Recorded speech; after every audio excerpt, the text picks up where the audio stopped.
My husband messaged me stuck at the office happy anniversary. Yet I was sitting just 2 tables away in the dimly lit dining room of a five-star steakhouse, watching him passionately kiss his mistress. I am Sasha, 34 years old, and I thought I knew the man I married. I thought I knew my place in a family that constantly belittled me. But the betrayal I witnessed that night was only the surface of a massive financial conspiracy designed to destroy me. Before I continue this story, let me know where you are watching from in the comments below. Hit like and subscribe if you have ever discovered a loved one plotting your downfall. You will definitely want to hear how I turned their trap into a federal prison sentence. Growing up in an affluent neighborhood in Atlanta meant everything was about appearances. My mother, Vivian, cared more about her social standing in the church and our community than she did about her own daughter's happiness. When I married Derek 5 years ago, my family acted like I had won the lottery. Derek was a handsome investment director who charmed my mother and pandered to my brother Terrence. They viewed me as a simple administrative assistant who desperately needed a strong man to manage her life. They had no idea that I was a forensic accountant running my own covert crisis management firm. I hid my success because ambitious women in my family were punished while submissive wives were rewarded. My mother constantly praised my brother and his wife while treating me like an embarrassment. Tonight was supposed to be our 5th wedding anniversary. Derek told me he had a massive corporate merger to finalize and could not make it to our dinner reservation. I decided to go anyway to enjoy a quiet meal by myself. I wore the black silk dress he claimed was too plain and ordered a glass of expensive red wine. The restaurant was bustling with jazz music, the smell of roasted garlic and the clinking of crystal glasses.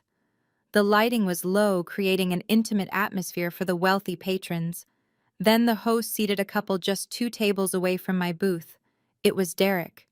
He was not wearing his work suit. He wore a crisp linen shirt, and he was holding hands with a stunning woman, dripping in designer jewelry. I sat frozen in the velvet booth. My phone buzzed on the table, illuminating the screen with his lie about being stuck at the office. I watched as he leaned across the white tablecloth and kissed her. It was not a casual peck.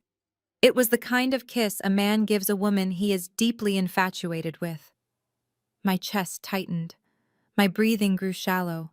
My hands began to shake slightly, but not from sadness. Every condescending remark Derek had ever made about my budget or my simple lifestyle flashed through my mind. He always claimed we needed to save money for our future while he was clearly funding a secret life with someone else. Anger replaced my shock. A hot, pulsing rage surged through my veins. I am not the weak, submissive woman my family forced me to portray.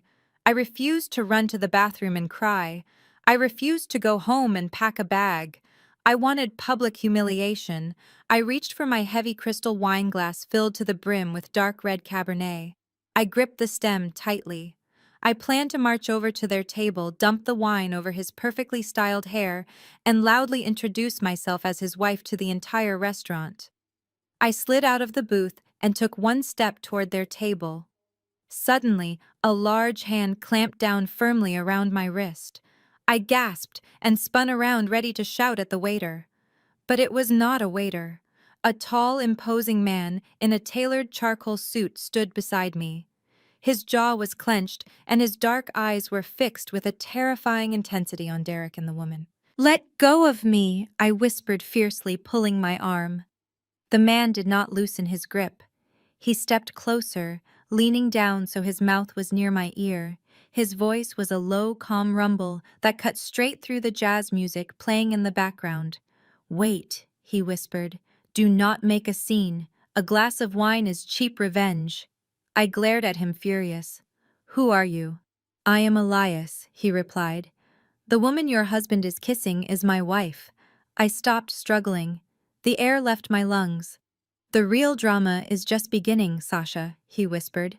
"Your husband just wired $500,000 from your family trust fund to my wife's offshore account." I stared at him, unable to process the words. $500,000 was not just money. It was the inheritance my grandfather left me. It was the safety net I protected for years. I looked past Elias at the table where Derek was now laughing and pouring more champagne for the woman who was stealing my future. My legs felt weak, but Elias guided me back to my booth and sat across from me. He reached into his tailored suit jacket and pulled out a sleek black smartphone. He slid it across the table. I looked down at the bright screen. It was a secure banking application showing a completed wire transfer. The origin account was the family trust I set up 3 years ago. The destination account was an offshore holding company registered under the name Vanessa. My chest heaved as I realized the depth of the betrayal. Derek did not just cheat on me. He forged my signature and bypassed the security protocols I thought were impenetrable. I wanted to scream. I wanted to march over there and flip their table over. I wanted to shatter every crystal glass in this restaurant. But Elias leaned forward and locked his cold gaze with mine. "Scream if you want," he said evenly. "But if you confront them now, Derek will know you are aware of the missing funds. He will empty the rest of the accounts before tomorrow morning. Right now he thinks you are clueless. We need to keep it that way." I took a deep breath, forcing my racing heart to slow down. I looked at Elias. "Who are you exactly?" "I am a corporate litigation attorney," Elias replied. "I specialize in hostile takeovers and asset recovery. I have been tracking my wife and her suspicious spending for 2 months. She thought she was clever hiding the money in a shell company, but she is sloppy. When I traced the incoming funds, I found your husband.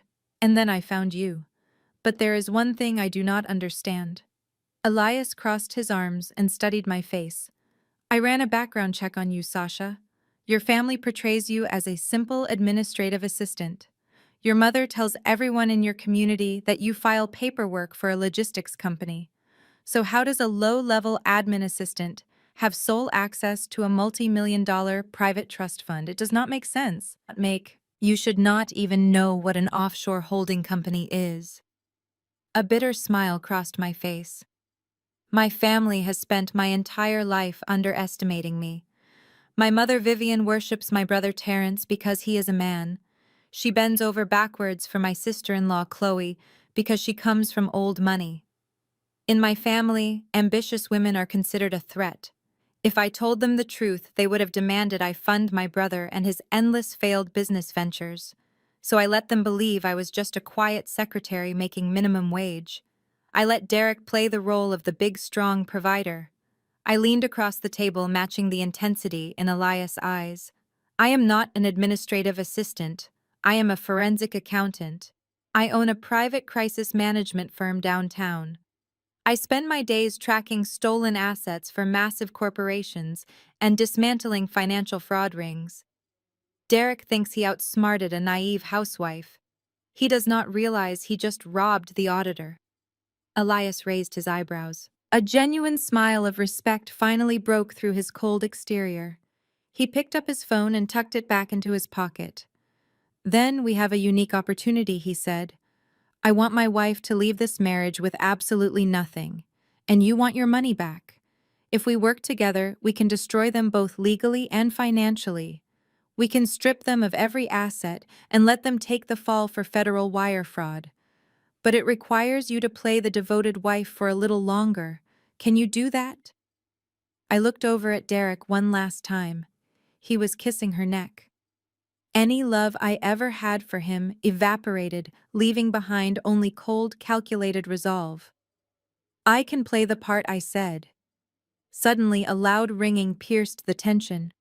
It was my cell phone vibrating violently against the wooden table. The caller ID flashed my mother, Vivian. I swiped the screen to answer. Her shrill voice echoed through the speaker before I could even say hello. "Sasha, where are you?" she screamed. "You need to get home immediately. I am hosting the family anniversary dinner in 2 hours, and you have not even set the tables. Do not embarrass Derek tonight, Sasha. Hurry up and get back to this house right this exact minute." I ended the call and slid my phone into my purse. I looked across the table at Elias. "I have to go," I said quietly. "Let him believe he has won tonight." Elias nodded, handing me a sleek black business card with a single private number on it. "Call me when the dinner is over," he said. We have a lot of work to do. I walked out of the restaurant and drove straight to my mother's sprawling estate in the suburbs. The house was a massive brick colonial with perfectly manicured hedges and a grand circular driveway. It was a physical monument to my family obsession with wealth and appearances. I pushed open the heavy front door and heard my mother's heels clicking sharply against the marble floor. Vivian stormed into the foyer, her face tight with disapproval. "Look at you," she scolded, crossing her arms. "Is that what you are wearing to your own anniversary dinner? A plain black dress. You look like you are going to a funeral, Sasha. I told you to wear the blue silk gown Derek bought you for Christmas. You know how much he likes it when you dress up for him." I swallowed the bitter taste in my mouth. I wanted to tell her that Derek was currently unwrapping another woman out of her expensive lingerie, but I kept my face blank.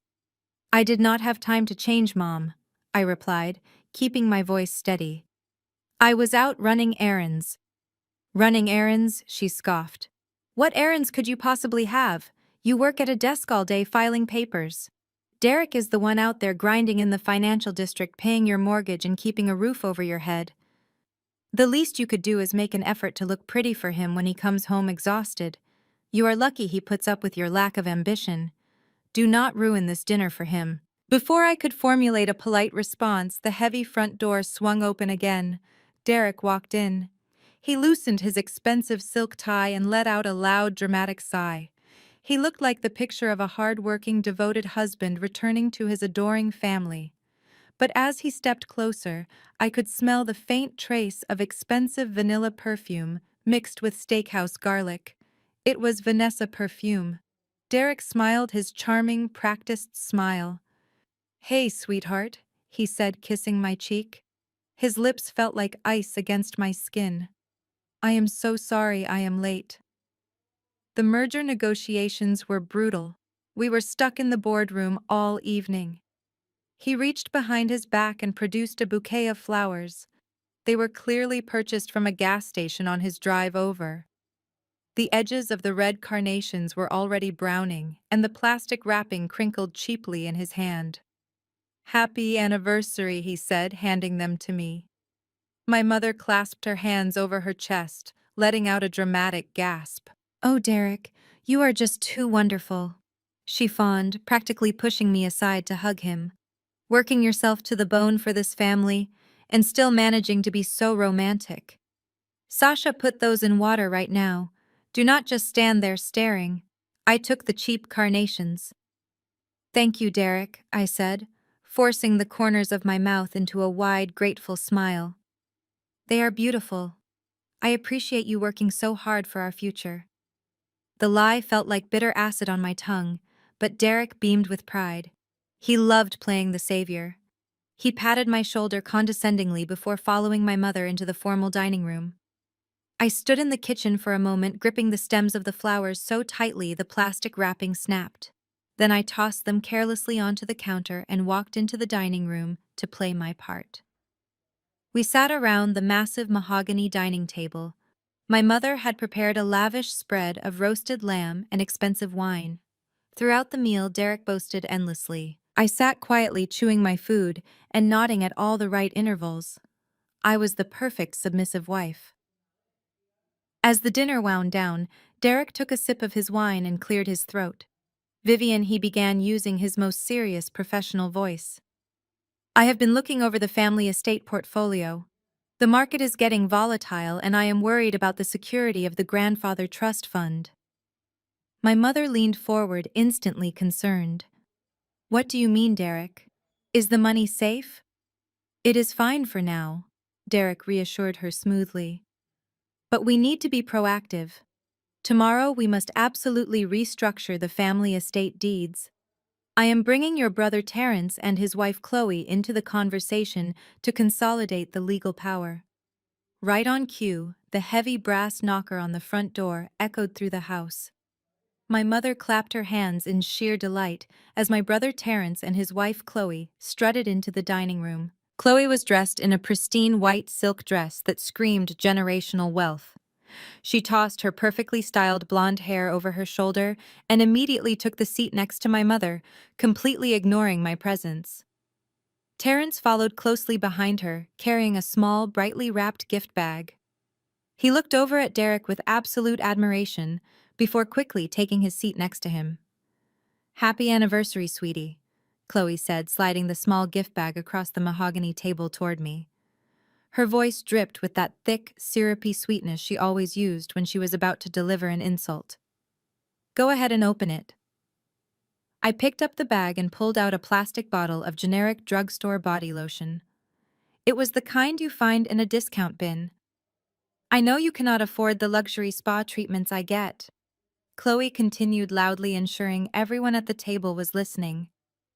"So I naturally thought this might just help your dry skin issues tonight. Sitting under those cheap fluorescent lights in your little cubicle all day must just absolutely ruin your complexion. You really should take better care of yourself for Derek. He is such a handsome, successful man." I stared at the cheap plastic bottle in my hand. The urge to empty its contents onto her expensive silk dress was overwhelming, but I forced a tight, appreciative smile. "Thank you, Chloe," I said softly. "How incredibly thoughtful of you." My mother beamed, clearly thrilled by the exchange. "Now, back to the family estate deeds," Vivian interrupted, steering the conversation exactly where Derek wanted. Chloe leaned forward, resting her elbows on the table. "Derek is absolutely right, Vivian," Chloe said, looking at my husband with a conspiratorial smirk. "The market is far too aggressive right now. Sasha, you really need to sign your portion of the grandfather trust over to Terrence and Derek. Men just handle investments so much better than we do. You do not want to stress your pretty little head over complex financial portfolios and market fluctuations. It is simply not your area of expertise." Terrence nodded vigorously, chewing his steak. "Chloe is completely right, Sasha," he said, pointing his fork. "Derek and I have the business degrees. We know how to leverage capital. You just file paperwork. If you leave your shares under your own name, you could accidentally mismanage them and bankrupt the family. We are just trying to protect you from yourself." Terrence took a large gulp of his wine before continuing. "You have always been bad with money, Sasha. Derek is offering to carry the burden for you. You should be thanking him instead of hesitating." I looked around the table at my family. My mother was nodding in agreement, her eyes silently warning me again tonight. My husband, the man who just transferred $500,000 to his mistress, was looking at me with feigned concern, acting like the ultimate protector. My brother was blindly following the instructions of his manipulative wife, totally unaware he was a pawn. And Chloe, the heiress who constantly weaponized her white privilege against me, was sitting there with a smug, triumphant smile. They genuinely believed I was a naive, helpless idiot. They thought I would blindly hand over the keys to my inheritance because they intimidated me. I took a slow sip of my cold ice water, staying quiet. "I will certainly think about it," I said, keeping my voice submissive and soft. "It sounds like a very complicated process, and I do not want to make any mistakes. I trust Derek to explain it to me later." Derek reached over and patted my hand, his touch sending a sickening shiver down my spine. "Do not worry, sweetheart," he said smoothly, his voice dripping with false reassurance. "I will have the legal paperwork drawn up for you by tomorrow morning. All you will have to do is sign on the dotted line." I smiled at him, looking very grateful. I excused myself and walked into the guest bathroom, locking the heavy wooden door. I turned on the sink faucet to mask any noise and pulled my secure laptop from my oversized purse. Sitting on the toilet lid, I booted up my proprietary forensic accounting software. Chloe always bragged about her wealthy family. I ran a deep background check, tracing encrypted banking records and property registries. Within minutes, I uncovered a massive hidden financial leak. Chloe family was secretly $15 million in debt. Worse, Derek was illegally funneling my trust fund money directly into their failing real estate project. I closed my laptop and slid it back into my oversized purse, taking a deep breath to steady my racing heart. I flushed the toilet and washed my hands before walking back out to the dining room. The rest of the dinner passed in a blur of fake smiles and polite nods. I played my role flawlessly, letting Derek and Terrence boast about their business acumen, while Chloe chimed in with her subtle insults. When the evening finally ended, Derek and I drove back to our house in silence. He kept his hands on the steering wheel, looking incredibly pleased with himself. As soon as we walked through the front door of our home, Derek dropped his keys on the entryway table and turned to face me. His expression shifted from arrogant satisfaction to deep manufactured concern. He walked over and gently placed his hands on my shoulders, looking deeply into my eyes. "Sasha, we need to talk about something serious," he said, his voice low and soothing. "I did not want to bring this up in front of your mother and ruin the anniversary dinner, but there was an issue today with your personal savings account." I widened my eyes, forcing a look of absolute panic onto my face. "What do you mean, Derek?" I asked, making my voice tremble slightly. "Is my money gone?" He pulled me into a comforting hug, resting his chin on the top of my head. I could smell Vanessa perfume lingering on his collar. "Do not panic, sweetheart," he whispered, stroking my hair. "The bank flagged some highly suspicious activity on your account this morning. Someone tried to compromise your information. But because I monitor our finances so closely, I caught it immediately. I had to act fast to protect you, so I transferred all of your personal savings into a secure offshore holding account under my management. It is just for safekeeping until the bank clears the security breach. It took every ounce of self-control I possessed not to push him away and slap him across the face. He was staring right at me, lying with such practiced ease. He had stolen my money to fund his mistress and his sister-in-law bankrupt family, and now he was demanding my gratitude for it. "Oh my goodness, Derek," I breathed, leaning into his chest and clutching his shirt. "Thank you so much. I do not know what I would do without you looking out for me. You always know exactly how to handle these stressful situations. I would have been completely lost." He kissed my forehead, entirely convinced by my performance. "That is what a husband does, Sasha," he said proudly. "You just focus on relaxing. I will handle all the complicated banking issues. Why do you not go upstairs and get ready for bed? I need to make a few late-night calls for the merger." I nodded meekly and walked up the carpeted stairs to our master bedroom. As soon as I closed the bedroom door, I dropped the helpless wife act. My face hardened into stone. I walked into the walk-in closet, turned on the dim overhead light, and pulled out my secret phone. I immediately typed a secure message to Elias. "Derek just gave me his cover story," I typed quickly. "He claims my savings account was compromised, and he moved the funds for my own protection. He is feeling incredibly confident. Have you traced the exact destination of the offshore wire transfer yet?" I sat on the floor of the closet waiting. 2 minutes later, my screen illuminated with a reply from Elias. He sent a series of encrypted documents followed by a text message. "I just cracked the shell company my wife is using," Elias wrote. "Vanessa is not just holding the money, she is acting as a silent investor. She immediately routed your $500,000 into a commercial real estate development group." I stared at the screen, my mind racing. I quickly typed back, asking for the name of the development group. Elias' response came through a few seconds later, and it made my blood run cold. "It is the Oak Ridge Development Corporation," Elias replied. "I ran the board of directors. The primary shareholder is your sister-in-law, Chloe. Her family is using your stolen trust fund money to illegally bail out their failing luxury resort project. And Derek is getting a massive cut of the profits for funneling the cash." I lowered the phone in the dark closet. The web of betrayal was so much larger than a simple cheating husband. Derek, Terrence, Chloe, and Vanessa were all working together to bleed me dry. But they had made one fatal miscalculation. They left a paper trail.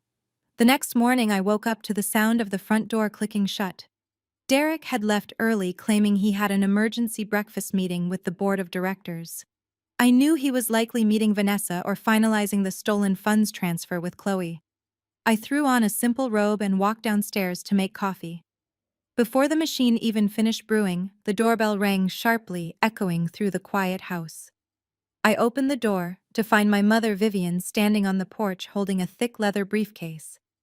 Beside her stood a balding man in an expensive gray suit whom I immediately recognized as Mr. Sterling, the longtime family attorney. My mother pushed past me without waiting for an invitation. She marched straight into the kitchen and dropped the heavy briefcase onto the granite island. "Sit down, Sasha," she ordered, her voice carrying that familiar tone of absolute authority. "Mr. Sterling has cleared his entire morning schedule for us, and we do not have time to waste." I pulled my robe tighter around myself and sat on the tall bar stool, playing the role of the confused and intimidated daughter. "What is going on, Mom?" I asked, looking nervously between her and the lawyer. Mr. Sterling cleared his throat and popped the golden latches on his briefcase. He pulled out a thick stack of legal documents printed on heavy watermarked paper. He slid them across the granite counter toward me, along with a silver fountain pen. "As Derek discussed with you last night, the market is incredibly unstable right now," Mr. Sterling said, using the slow, patronizing tone people reserve for small children. "Your mother and your husband have agreed that it is in the best interest of the family estate to consolidate the voting rights of the grandfather trust. We just need your signature right here to transfer your proxy power to Derek and Terrence." I stared at the thick stack of papers.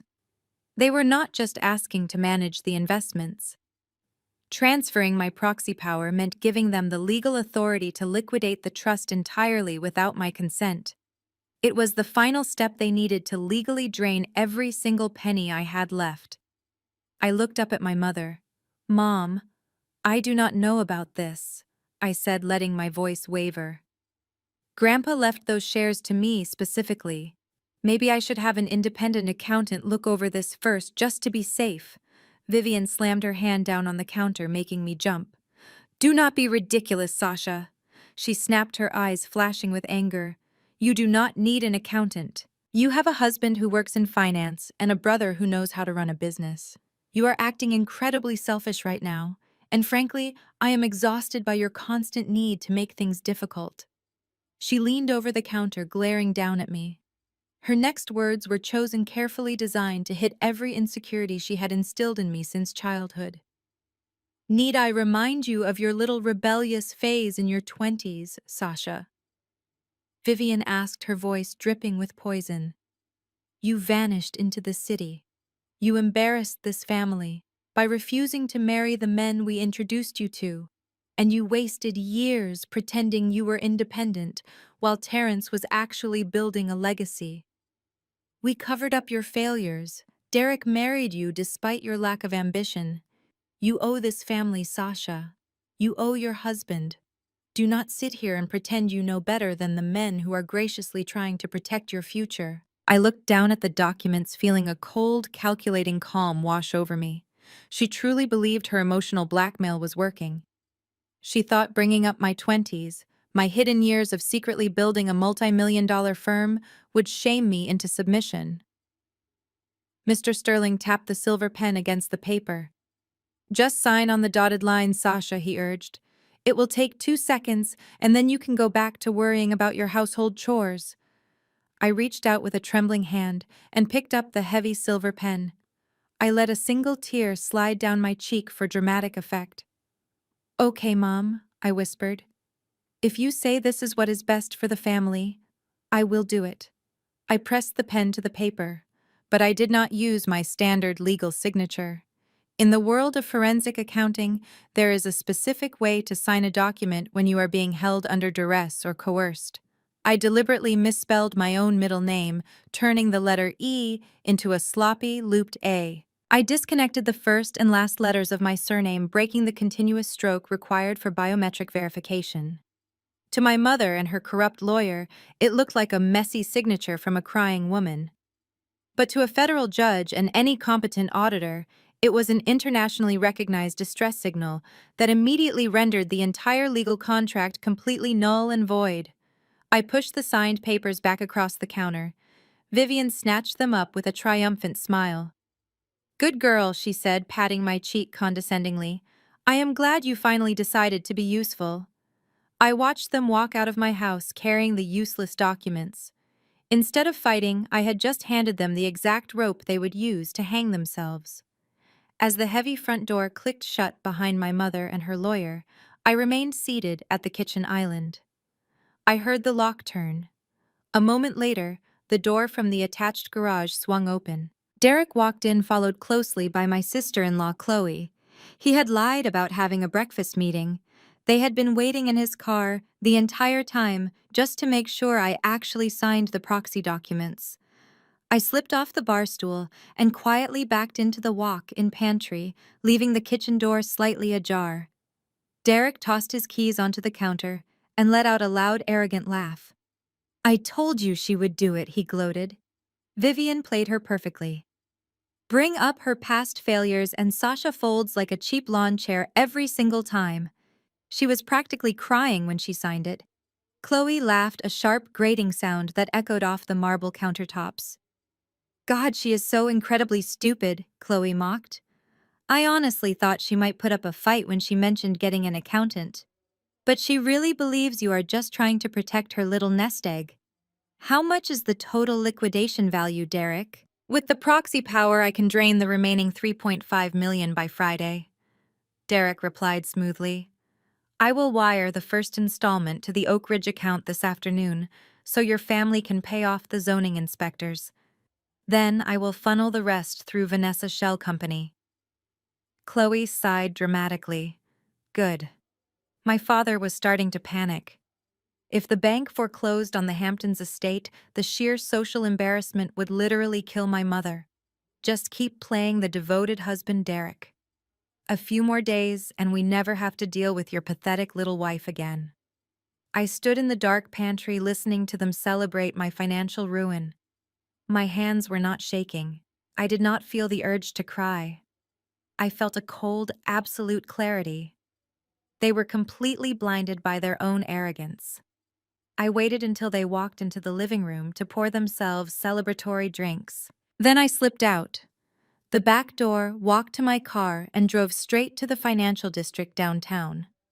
My secret office was located on the 30th floor of a sleek glass skyscraper. The frosted glass doors bore the discreet logo of my crisis management firm. I walked past the reception desk, ignoring the surprised look of my assistant. I had not been in the office for 3 days. I strode directly into the main conference room and activated the frosted privacy glass. I called in my top 3 forensic auditors. "Drop every other client case right now," I ordered as they took their seats. "I need a complete asset teardown on the Oak Ridge Development Corporation. I want every bank statement, every offshore account, and every shell company linked to their board of directors. Dig into their private debt structures, find the bleeding wound." My team did not ask questions. They immediately opened their laptops and began pulling encrypted financial registries. For the next 4 hours, the room was silent, except for the frantic clicking of keyboards and the hum of the servers. I stood by the floor-to-ceiling window, looking out over the city, piecing together the timeline of their fraud. At exactly 2 in the afternoon, my lead auditor, Marcus, looked up from his screen. His eyes were wide. "You found something?" I asked, walking over to the conference table. Marcus turned his laptop toward me. "Oak Ridge is not just failing Sasha, it is a massive financial sinkhole. Chloe family has leveraged every single asset they own to keep it afloat. They have a hidden balloon loan that matures in exactly 7 days. The principal balance is $15 million. They do not have the liquidity to pay it. If they miss the deadline, the bank will foreclose on their primary asset, which was put up as collateral." I leaned closer to the screen, tracing the legal documents with my finger. "What is the collateral, Marcus?" "The historic Hamptons estate," Marcus replied. "The one Chloe constantly brags about at every social event. It is heavily mortgaged. They are stealing your trust fund money, trying to make a partial payment to extend the grace period." A slow, dangerous smile spread across my face. Derek and Chloe had made a fatal mistake. I did not just want to expose their fraud, I wanted to completely obliterate them. "Do not report anything to the authorities yet," I told Marcus. "Contact the holding bank immediately. Tell them my firm is representing an anonymous buyer. I want to purchase their entire debt portfolio today. Initiate the acquisition paperwork now. I am going to become their ultimate creditor." I left my firm behind and walked out into the busy downtown streets. The afternoon breeze felt refreshing against my skin. I had set the wheels in motion to buy out the entire debt portfolio of Chloe family. The trap was armed. But as I walked toward my car, a sudden pang of guilt tightened my chest. Terrence was arrogant, entitled, and deeply manipulated, but he was still my older brother. We had shared a childhood under the crushing weight of our mother expectations. Before I let the hammer fall completely, I needed to give him one final chance to walk away from the blast radius. I pulled my phone from my purse and sent him a quick text asking to meet for a late lunch at a quiet cafe near his office. He replied with a curt agreement stating he only had 30 minutes to spare. I arrived early and secured a secluded booth in the back of the restaurant. When Terrence finally walked through the door, he was checking his expensive watch and looking annoyed. He slid into the booth opposite me and immediately signaled the waiter for a black coffee. "Make this quick, Sasha," he said, checking his phone screen again. "Derek and I have a major conference call with the Oak Ridge board in an hour. We are finalizing the capital injection." I folded my hands tightly on the table, looking at him. "Terrence, I need you to listen to me very carefully." I began, my voice low and urgent. "You need to pull out of the Oak Ridge project today. Do not sign any more documents, and do not transfer any more family funds." Terrence stopped looking at his phone and stared at me. His annoyance instantly morphed into a sneer of utter contempt. "Excuse me?" he scoffed, leaning back in the booth. "Did my little sister, the administrative assistant, suddenly become a real estate analyst overnight?" I ignored his condescending tone, pressing forward. "I am telling you, as your sister, Terrence, the numbers do not add up. Chloe family is not as wealthy as they pretend to be. The entire development is a financial sinkhole. If you attach your name and your assets to this, you are going to lose everything. Derek is not protecting the family. He is using you." Terrence slammed his hand flat against the wooden table, making the silverware rattle. "Shut your mouth, Sasha," he hissed, his voice thick with sudden rage. "I am absolutely sick and tired of your endless jealousy. You have been insecure about Chloe since the day I introduced her to the family. You cannot stand the fact that she comes from genuine generational wealth, while you spent your 20s failing at every venture you attempted." He leaned closer, his eyes narrowed and cold. "And do not even get me started on Derek," he continued. "Your husband is out there building an empire for us, while you sit at home contributing absolutely nothing. You are a bitter, ungrateful woman. Mom warned me you might try to sabotage this deal because you cannot handle seeing me succeed. You are exactly who she said you were." I sat perfectly still, absorbing his venom. He was regurgitating the exact toxic narrative my mother had fed him for years. I had offered him a lifeline, and he was proudly tying it into a noose. I looked at the man sitting across from me and realized my brother was gone. He was nothing more than a puppet for my mother and a cash cow for his racist wife. "I will not warn you again, Terrence," I said softly, my voice devoid of any remaining warmth. "When this collapses, it is going to take down everyone involved." Terrence let out a loud, arrogant laugh that drew the attention of the nearby tables. "Nothing is going to collapse, Sasha," he mocked, shaking his head. "In fact, I am so confident in Derek and Chloe that I just made the biggest move of my career this morning." He picked up his coffee cup, taking a slow, deliberate sip before setting it down with a smug, triumphant smile. "I just took out a second mortgage on my own house," he revealed proudly. "I pulled out every drop of equity I have and wired an additional $800,000 directly to Derek for the project. By next month, I will be a millionaire, and you will still be begging your husband for an allowance." I just stared at him in absolute silence. He had just handed Derek and Vanessa almost $1 million of his own money. The trap was no longer just going to catch my husband and my sister-in-law. My brother had walked right into the trap and locked the door behind himself. I left the cafe and walked to my car, feeling a strange mix of pity and absolute resolve. Terrence had made his choice. As I unlocked my car door, my secure cell phone vibrated violently in my purse. I pulled it out and saw Elias' name flashing on the encrypted screen.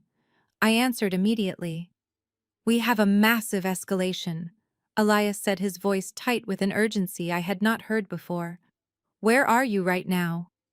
"I am getting into my car," I replied, locking the doors as I sat in the leather driver's seat. "What happened?" Elias let out a heavy breath. "Derek did not just move the $500,000 from your trust fund, Sasha."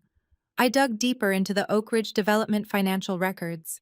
Derek and Chloe submitted a commercial loan application to a federal bank this morning.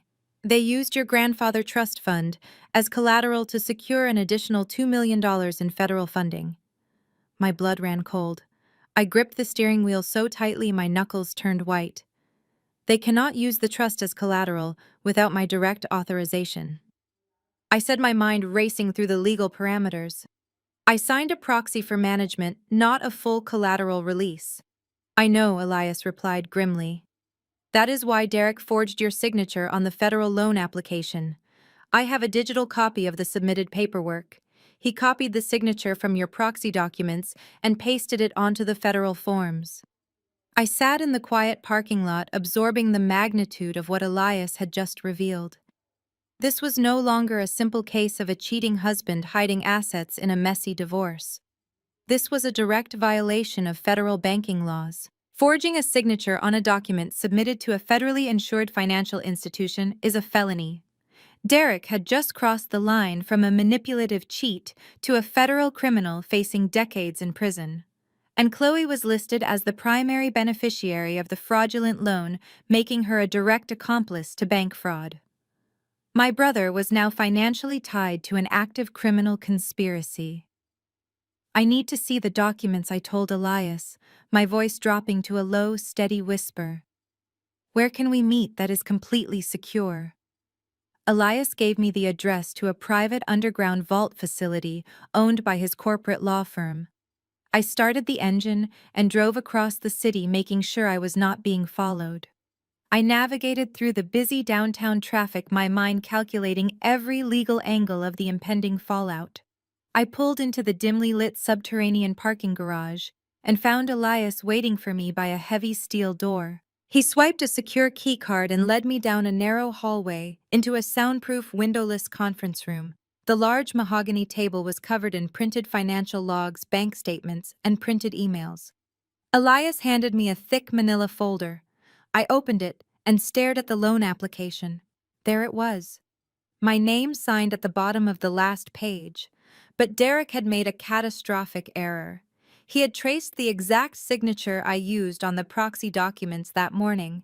He copied the misspelled middle name and the broken surname. He literally copied my forensic distress signal onto a federal bank loan application. I let out a sharp, genuine laugh, dropping the heavy paper onto the table. "He is going to federal prison," I said, looking up at Elias. "They all are. They practically handed us the indictments on a silver platter." Elias nodded, leaning against the edge of the table, his arms crossed.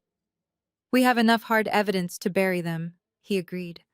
"But we need to time the execution perfectly. If we freeze the bank accounts right now, Derek might realize he is being investigated and try to flee the country. We need to catch them in a highly public setting where they cannot spin the narrative, manipulate your family, or destroy the remaining financial evidence. They need to feel absolutely invincible right up until the handcuffs click around their wrists." As if on cue, Elias' secure laptop chimed with a loud notification. He walked over and tapped the keyboard, bringing up a new window. "I have been cloning Vanessa text messages since yesterday," he explained, pointing at the screen. "She is currently texting your husband right now." Elias turned the screen toward me so I could read the glowing text bubbles. Vanessa was aggressively complaining to Derek about having to hide their relationship. "I am tired of sneaking around like a secret," Vanessa wrote. "I want to see you in public. I want you to bring your pathetic little wife to the Vivian Charity Gala this weekend." Derek replied immediately, saying he was not sure if that was a good idea given the family dynamics. But Vanessa pressed harder. "Bring her, Derek. I want to wear the diamond necklace you bought me. I want to stand in the exact same room and laugh at her in person while she stands there looking stupid. I want to see the woman we outsmarted." I stared at the glowing screen, reading the cruel words over and over. The charity gala was the biggest social event of the year for my mother, Vivian. It was the night she paraded our family around the local elite to prove how flawless we were. Derek replied to Vanessa a moment later. Fine, he wrote. I will make sure she comes. It will be fun. I looked at Elias and smiled a cold, predatory smile. He wants to bring me to the gala, I said quietly. Then we will give them exactly what they want. I drove back to my house that evening with a clear mind and a steady heart. The plan was set.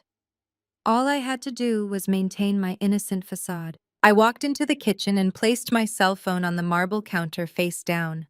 I pressed a button to activate the hidden voice recorder app my firm used for covert audits. The screen remained black, but the microphone was live and capturing every sound. I started chopping vegetables, waiting for my husband to make his entrance. 30 minutes later, the front door opened.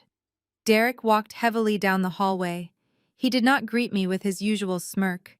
Instead, he threw his leather briefcase onto the floor and let out a loud, exhausted groan. He loosened his tie, pulled off his suit jacket, and slumped onto a kitchen bar stool. He buried his face in his hands, putting on a spectacular performance. Derek, what is wrong? I asked, keeping my voice pitched higher to sound anxious. You look terrible. Is everything okay? He let out a bitter laugh. No, Sasha. Everything is not okay, he said, his voice laced with manufactured panic. The market completely tanked this afternoon. A massive tech conglomerate filed for bankruptcy, and it sent a shockwave through our portfolios. We took a devastating hit. I stopped chopping the vegetables, playing the role of the terrified wife. What does that mean for us? I asked. You moved my savings into that offshore account to protect it, right? The money is safe. Derek shook his head, looking at me with wide, desperate eyes. That is the problem, he lied smoothly. The offshore account was tied to an investment vehicle that just collapsed. Sasha, we are exposed. The firm is demanding margin calls, and I had to leverage the deed to our house just to keep creditors at bay.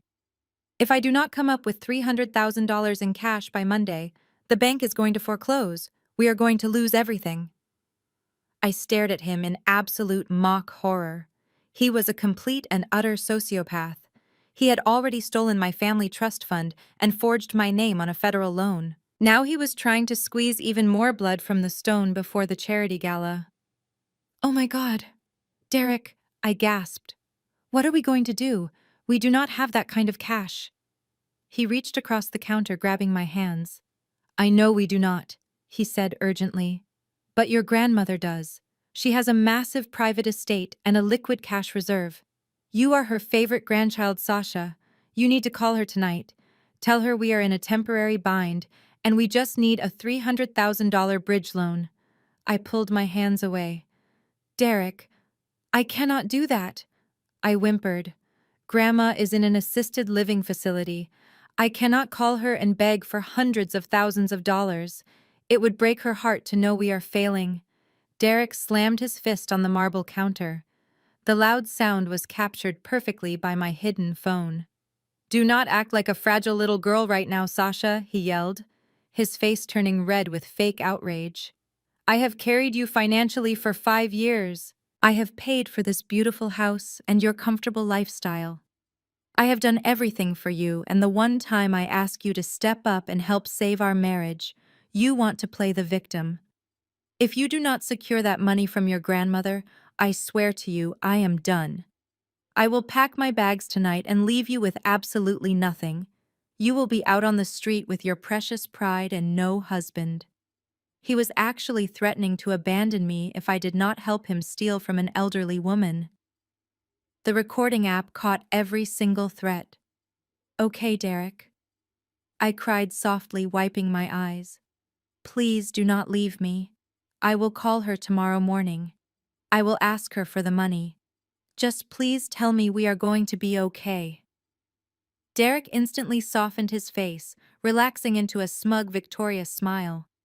He walked around the counter and pulled me into a hug. Good girl, he whispered, kissing the top of my head. I knew I could count on you. We are going to be just fine. I buried my face in his chest to hide my own smile. He thought he had just secured another payout. He had no idea that my grandmother had legally transferred every single asset she owned directly into my private name 3 years ago. There was absolutely no money for him to steal because I already owned it all. The next morning, Derek left for work feeling completely victorious. He genuinely believed he had successfully extorted another $300,000 from me. I let him kiss my cheek, playing the devoted wife. Once his car disappeared down the street, I dropped the act and quickly got dressed. The charity gala was only 2 days away, and I needed a powerful dress. I drove downtown to an exclusive designer boutique known for dressing the city elite. The store was quiet and smelled of expensive leather. I was browsing through dark emerald silk gowns when someone intentionally shoved their shoulder hard into my back. I stumbled forward, catching my balance on the brass rack. I turned around and came face to face with Vanessa. She looked exactly like the photos Elias had shown me.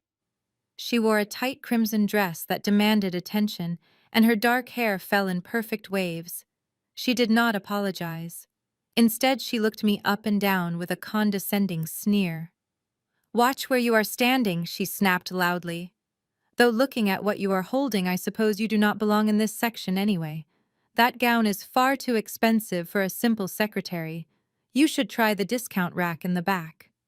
I kept my expression perfectly neutral. She knew exactly who I was and deliberately tried to provoke me into a public screaming match. She wanted me to act like a crazy, jealous wife to play the victim. I refused to give her satisfaction. "Thank you for the advice," I said politely, keeping my voice calm and measured. "But I think I will stick with this emerald silk." Vanessa scoffed, flipping her dark hair. "Suit yourself," she mocked. But some women just do not know how to keep their men interested. They let themselves fade into the background, while real women get treated like absolute royalty. She stepped closer deliberately, thrusting her chest forward, so I saw what rested against her collarbone. My eyes fell on the jewelry and my breath hitched. It was a massive custom diamond necklace.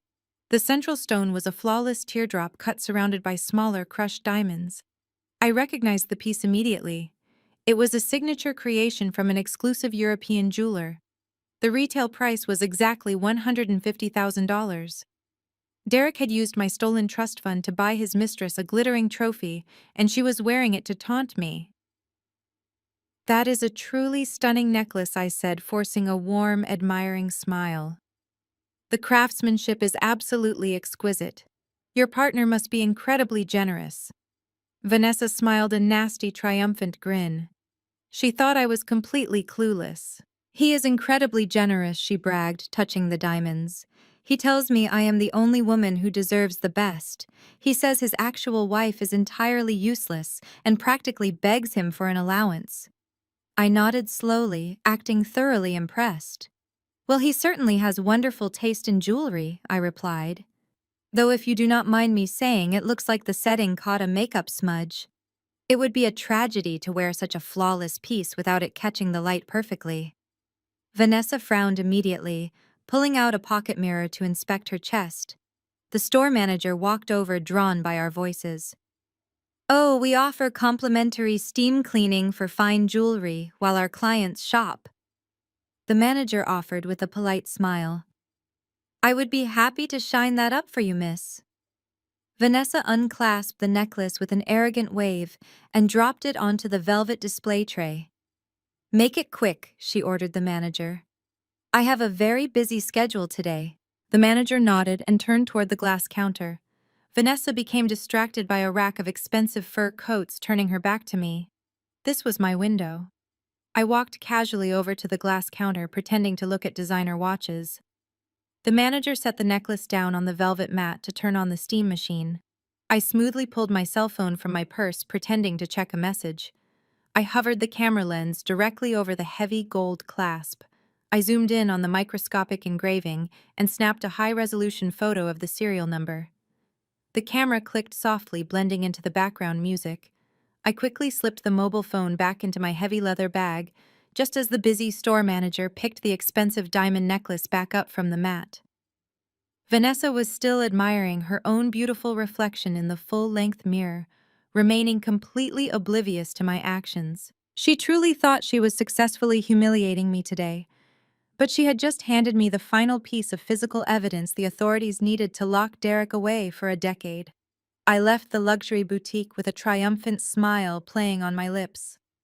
As soon as I was safely inside my car, I forwarded the high-resolution photograph of the serial number directly to Elias. He replied within seconds, confirming it matched the exact piece of jewelry Derek purchased with the stolen trust fund money. The final nail in Derek's coffin was officially secured. But I did not have time to celebrate just yet. It was Saturday afternoon, and my mother Vivian was hosting a lavish family cookout at her sprawling suburban estate. I drove to my mother house and parked behind Terrence's expensive sports car. I walked through the side gate into the massive backyard. The smell of smoked brisket and grilled cedar plank salmon filled the warm afternoon air. My mother had hired a catering staff, but she was still hovering over them, barking orders to ensure everything looked perfect for the country club friends she had invited. Derek was already there, holding a craft beer and laughing loudly with Terrence on the limestone patio. I walked over to the shaded lounge area where my sister-in-law Chloe was holding court. She was lounging on a pristine white outdoor sofa, wearing a wide-brimmed sun hat and an oversized designer cover-up. She was completely surrounded by my wealthy church friends, holding a glass of chilled rose and speaking in her loud theatrical voice. "Oh, we are just so exhausted from the city life," Chloe bragged, waving her manicured hand dismissively. "Terrence and I are planning to spend the entire month of August at my family historic estate in the Hamptons. It has been in my family for 4 generations. The property taxes alone are an absolute nightmare, but you simply cannot put a price on that kind of generational legacy and private beach access." The older women nodded in awe, completely enamored by her display of old money wealth. I took a seat on the edge of a nearby wicker chair, crossing my legs and smiling pleasantly. "It truly is a beautiful property, Chloe," I said smoothly, making sure my voice carried over the light jazz music playing from the outdoor speakers. "But I imagine maintaining a legacy property like that must be incredibly stressful right now, especially with the current commercial lending rates fluctuating so aggressively." Chloe paused, her glass of rose hovering near her lips. She looked at me with a mixture of annoyance and confusion. "It is fine, Sasha," she scoffed. "Real wealth does not worry about minor interest rate fluctuations." I leaned forward, resting my elbows on my knees. I adopted an expression of innocent curiosity. "Oh, absolutely," I agreed. But I was reading an interesting article about legacy estates in that specific area. Apparently, many old money families fell into the trap of using their historic properties to secure commercial real estate ventures. They take out massive balloon loans with mezzanine debt structures. And when those commercial properties fail to generate revenue, the bank simply triggers a collateral default. I watched the color completely drain from Chloe's face. The smug, arrogant smile vanished instantly, replaced by a look of stark, terrifying realization. She stared at me, her mouth slightly open. "It is just so tragic." I continued, shaking my head in mock sympathy. One missed payment, and the bank forecloses on 4 generations of history in a single afternoon. I cannot imagine the social humiliation a family would endure if their private estate was suddenly auctioned off to cover a bad commercial bet. Chloe's knuckles turned stark white as she gripped the stem of her wine glass. She knew I was perfectly describing her exact financial crisis. She looked around frantically to see if the other women understood the specific terminology I had just used. Luckily for her, the older women simply looked bored by the financial jargon. Chloe quickly recovered her posture, though her breathing was noticeably faster. She forced a harsh laugh, trying to regain her footing and reassert her dominance. "Well, it is a good thing my family has top-tier financial advisors," she snapped, her voice trembling slightly. "Not that a simple office secretary would understand how multi-million-dollar assets are actually managed." "Speaking of being useful, Sasha, my glass is empty." Why do you not go over to the catering tent and fetch me another pour of rose, and bring a tray of appetizers for the guests? You always were so good at serving others. She glared at me, waiting for me to submit. I smiled warmly and stood up from my chair. Of course, Chloe, I replied cheerfully. I will get that right away. As I turned to walk toward the catering tent, my phone vibrated heavily in my pocket. I pulled it out and looked at the glowing screen. It was an encrypted notification from my lead auditor, Marcus. The bank transfer cleared Sasha. The debt acquisition is finalized and legally binding. You are now the sole owner of the Oak Ridge Development financial portfolio. I stopped walking and looked back over my shoulder at Chloe, who was nervously sipping the last drop of her wine. I just smiled. I legally owned the banknote to her family historic estate. I held her entire world in the palm of my hand. I left the family cookout shortly after that exchange, claiming I had a terrible migraine. My mother rolled her eyes and told me not to ruin Derek's afternoon, but I did not care. I drove straight from the sprawling suburbs to the sleek steel high-rise where my private wealth manager kept his office. The city was quiet on a Saturday afternoon, but my financial team was always on call for me. I walked into the glass-walled conference room where my manager David was already waiting with a thick stack of finalized legal contracts. "Have a seat, Sasha," David said, pushing the documents across the polished mahogany table. I reviewed the final terms of the Oak Ridge Development debt acquisition. You now legally hold the primary note on the $15 million balloon loan. I sat down and picked up the heavy paperwork scanning the financial terms. So when they default next week, what exactly is my legal leverage? I asked, keeping my voice strictly professional. David smiled a sharp, calculating smile. Because they use the Hamptons estate as direct collateral, you bypass the standard foreclosure waiting periods, he explained. The contract includes an immediate liquidation clause. The second they miss the midnight deadline on Friday, you have the absolute legal authority to seize the property and evict the occupants within 24 hours. You do not even have to take them to court. You are the bank now, Sasha. I nodded slowly, feeling a deep sense of satisfaction. Chloe had spent years terrorizing me with her old money arrogance, and now her entire identity belonged to a simple office secretary. But I was not finished. David, I need you to execute Phase 2, I said, sliding the documents back to him. I need you to place a hard lock on the grandfather trust fund immediately. Freeze every single asset and block any outgoing wire transfers or physical checks. David frowned, looking slightly concerned. Sasha, if I place a hard lock on that account, any pending transactions will bounce instantly. It will trigger automated fraud alerts across the banking network.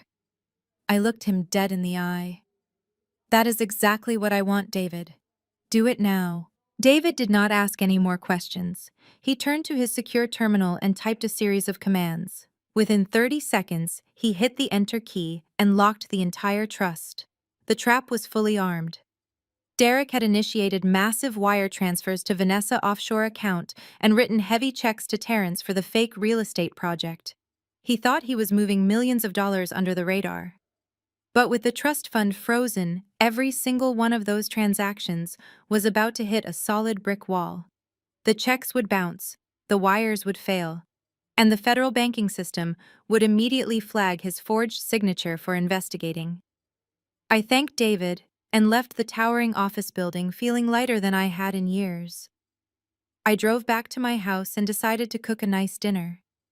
I roasted chicken and prepared a salad, playing the role of the perfect domestic wife. I wanted to be standing right there in the kitchen when Derek's carefully constructed world began to crumble. Derek arrived home a few hours later. He walked into the kitchen carrying his leather briefcase and smelling like expensive scotch. He kissed my cheek and poured himself a glass of water, looking incredibly relaxed. "Dinner smells amazing, sweetheart," he said, leaning against the marble island. "You really know how to take care of me." I smiled warmly, pulling the roasted chicken from the oven. "Only the best for my hard-working husband," I replied.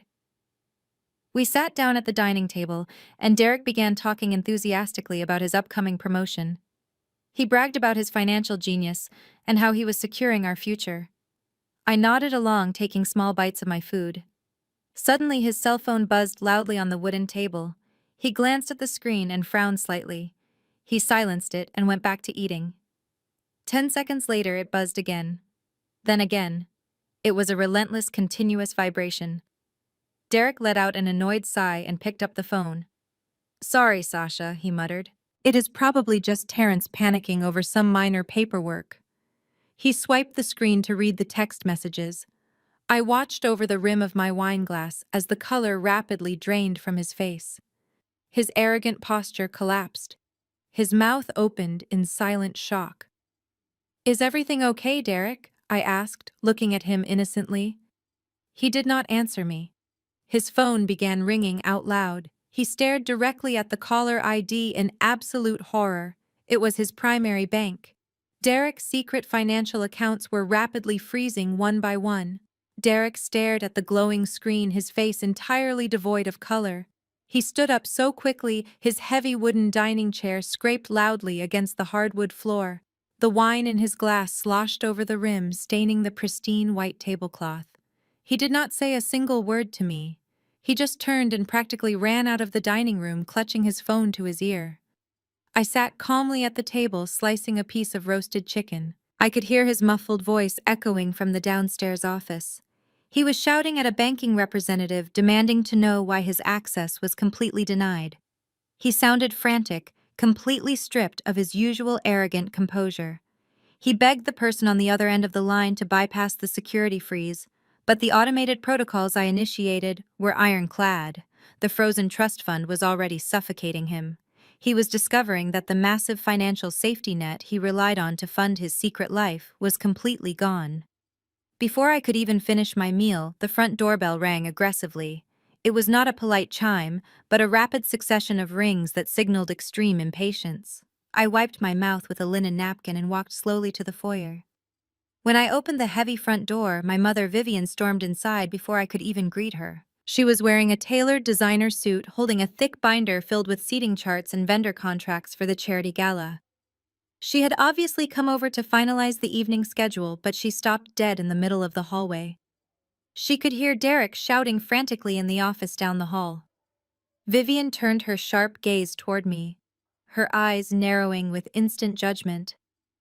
"What on earth is going on in this house?" she demanded, pointing a manicured finger toward the office door.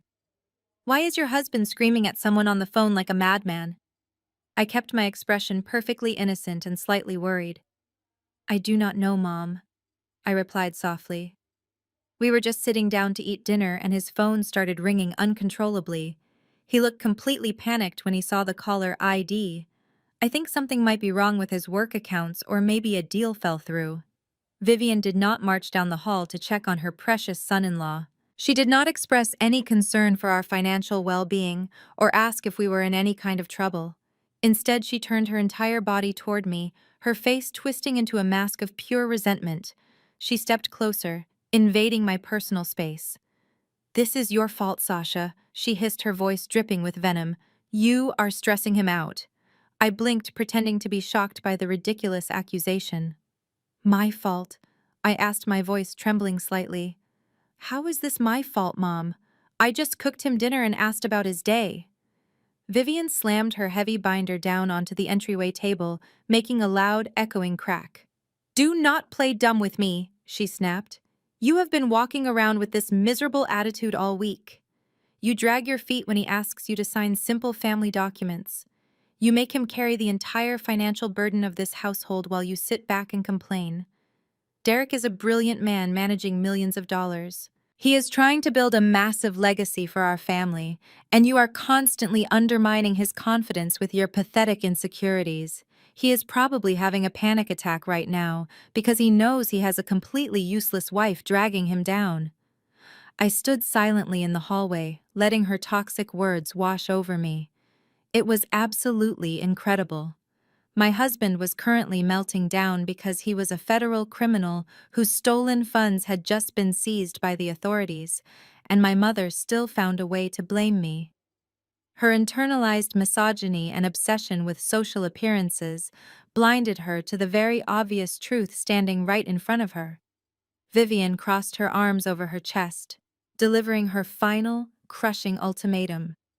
"The charity gala is tomorrow night," she said, her tone cold and absolute. "Half the city elite will be there. The board of directors, the local politicians, and the church elders. I will not have you embarrass me or your brother in front of our community. I want you to go into that office right now, get on your knees, and apologize to your husband for whatever stress you have caused him today." She leaned in so close I could smell her heavy, expensive perfume. "And let me make one thing perfectly clear, Sasha," she whispered maliciously. "If you do not walk into that ballroom tomorrow night smiling and acting like a supportive black wife, I will personally take the microphone and disown you in front of the entire room. I will make sure everyone knows you are a bitter, ungrateful failure who ruined her own marriage. You will be cut out of this family forever. Do you understand me?" She thought the threat of losing my toxic family would terrify me into submission. She thought I valued her conditional love more than my own dignity. I looked past her shoulder toward the closed office door where Derek was still screaming into his phone. Then I looked my mother dead in the eye. All the fake anxiety melted from my face, leaving behind a calm, terrifying certainty. "I understand completely," I said, my voice perfectly steady. "Do not worry, Mom. At the gala tomorrow night, everyone will see exactly what kind of wife I am." The following evening, the city's most exclusive hotel ballroom was transformed into a paradise of wealth and prestige. It was the annual charity gala and the absolute pinnacle of high society for the local African-American elite. Crystal chandeliers cast a warm golden glow over tables draped in black velvet and adorned with towering white floral centerpieces. Waiters in crisp white tuxedos glided gracefully through the expansive room, carrying silver trays of expensive champagne and delicate hors d'oeuvres. The room was packed with influential politicians, wealthy church elders, and prominent business moguls. Black excellence was on full display everywhere you looked. But beneath the glamorous surface, the room was a snake pit of gossip and shifting social alliances. My mother Vivian was completely in her element. She wore a shimmering silver gown that reflected the chandelier light beautifully, and she moved through the crowd like royalty. She was the co-chair of the event, and she demanded the unwavering attention of every person she passed. She proudly paraded Derek around the ballroom, treating him like a prized trophy for everyone to admire. I watched them from the shadow of the grand foyer before making my entrance. Derek was playing the part of the successful investment director, but I could clearly see the cracks in his facade. He was sweating profusely under the stiff collar of his expensive tuxedo. He kept compulsively checking his cell phone, hoping his bank accounts had miraculously unfrozen. His smile was strained and his eyes constantly darted toward the exits. Vivian ignored his obvious panic entirely.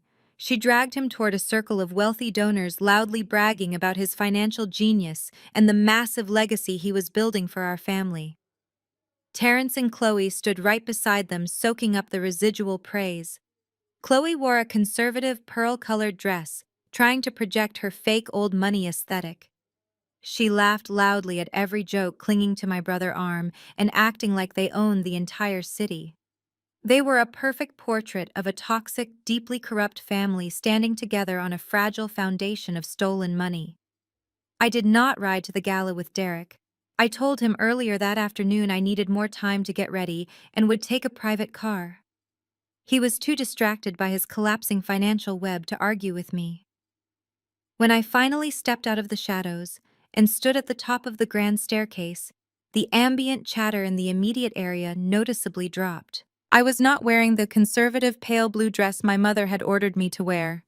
I had completely shed my plain Jane disguise forever. I wore the custom emerald silk gown I purchased from the boutique. It draped perfectly over my figure, radiating quiet, immense power. My hair was styled in sleek, elegant waves cascading over my bare shoulders. I wore no heavy makeup, just a sharp red lip that contrasted beautifully with my dark skin. I did not look like a timid administrative assistant. I did not look like a woman who needed an allowance from her husband. I looked like a woman who could buy the entire hotel and fire everyone inside it. I walked slowly down the sweeping carpeted staircase. Heads turned rapidly as I passed. Whispers rippled through the crowd of wealthy guests. My mother stopped talking mid-sentence as I approached their circle. Her jaw practically unhinged in shock. She expected a submissive daughter dragging behind her husband, but she was looking at a powerhouse. Derek stared at me in absolute shock. As I stepped into the light, he physically recoiled slightly. He looked at the expensive emerald silk and his eyes widened with confusion and sudden fear.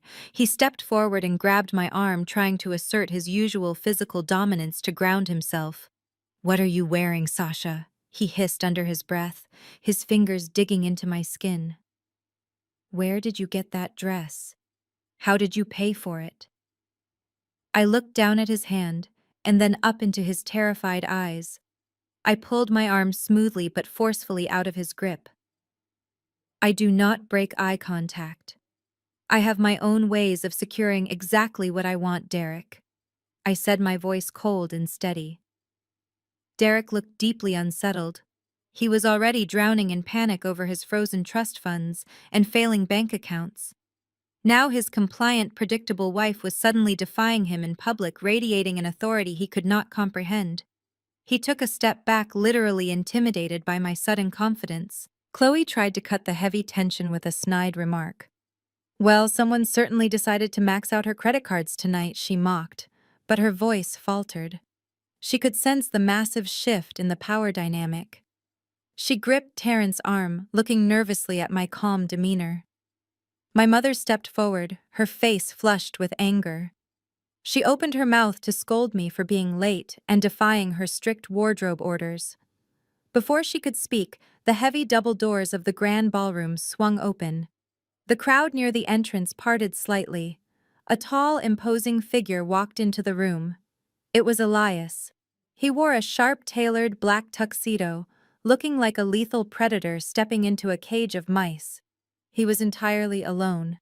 He scanned the crowded ballroom until his cold, dark eyes locked directly onto mine. He gave a single, almost imperceptible nod. The countdown to their absolute destruction had officially begun. I returned Elias' nod with a slight tip of my champagne flute. Before my mother could unleash her scolding, the heavy doors of the ballroom swung open. The grand entrance pulled the attention of the crowd away from my emerald gown.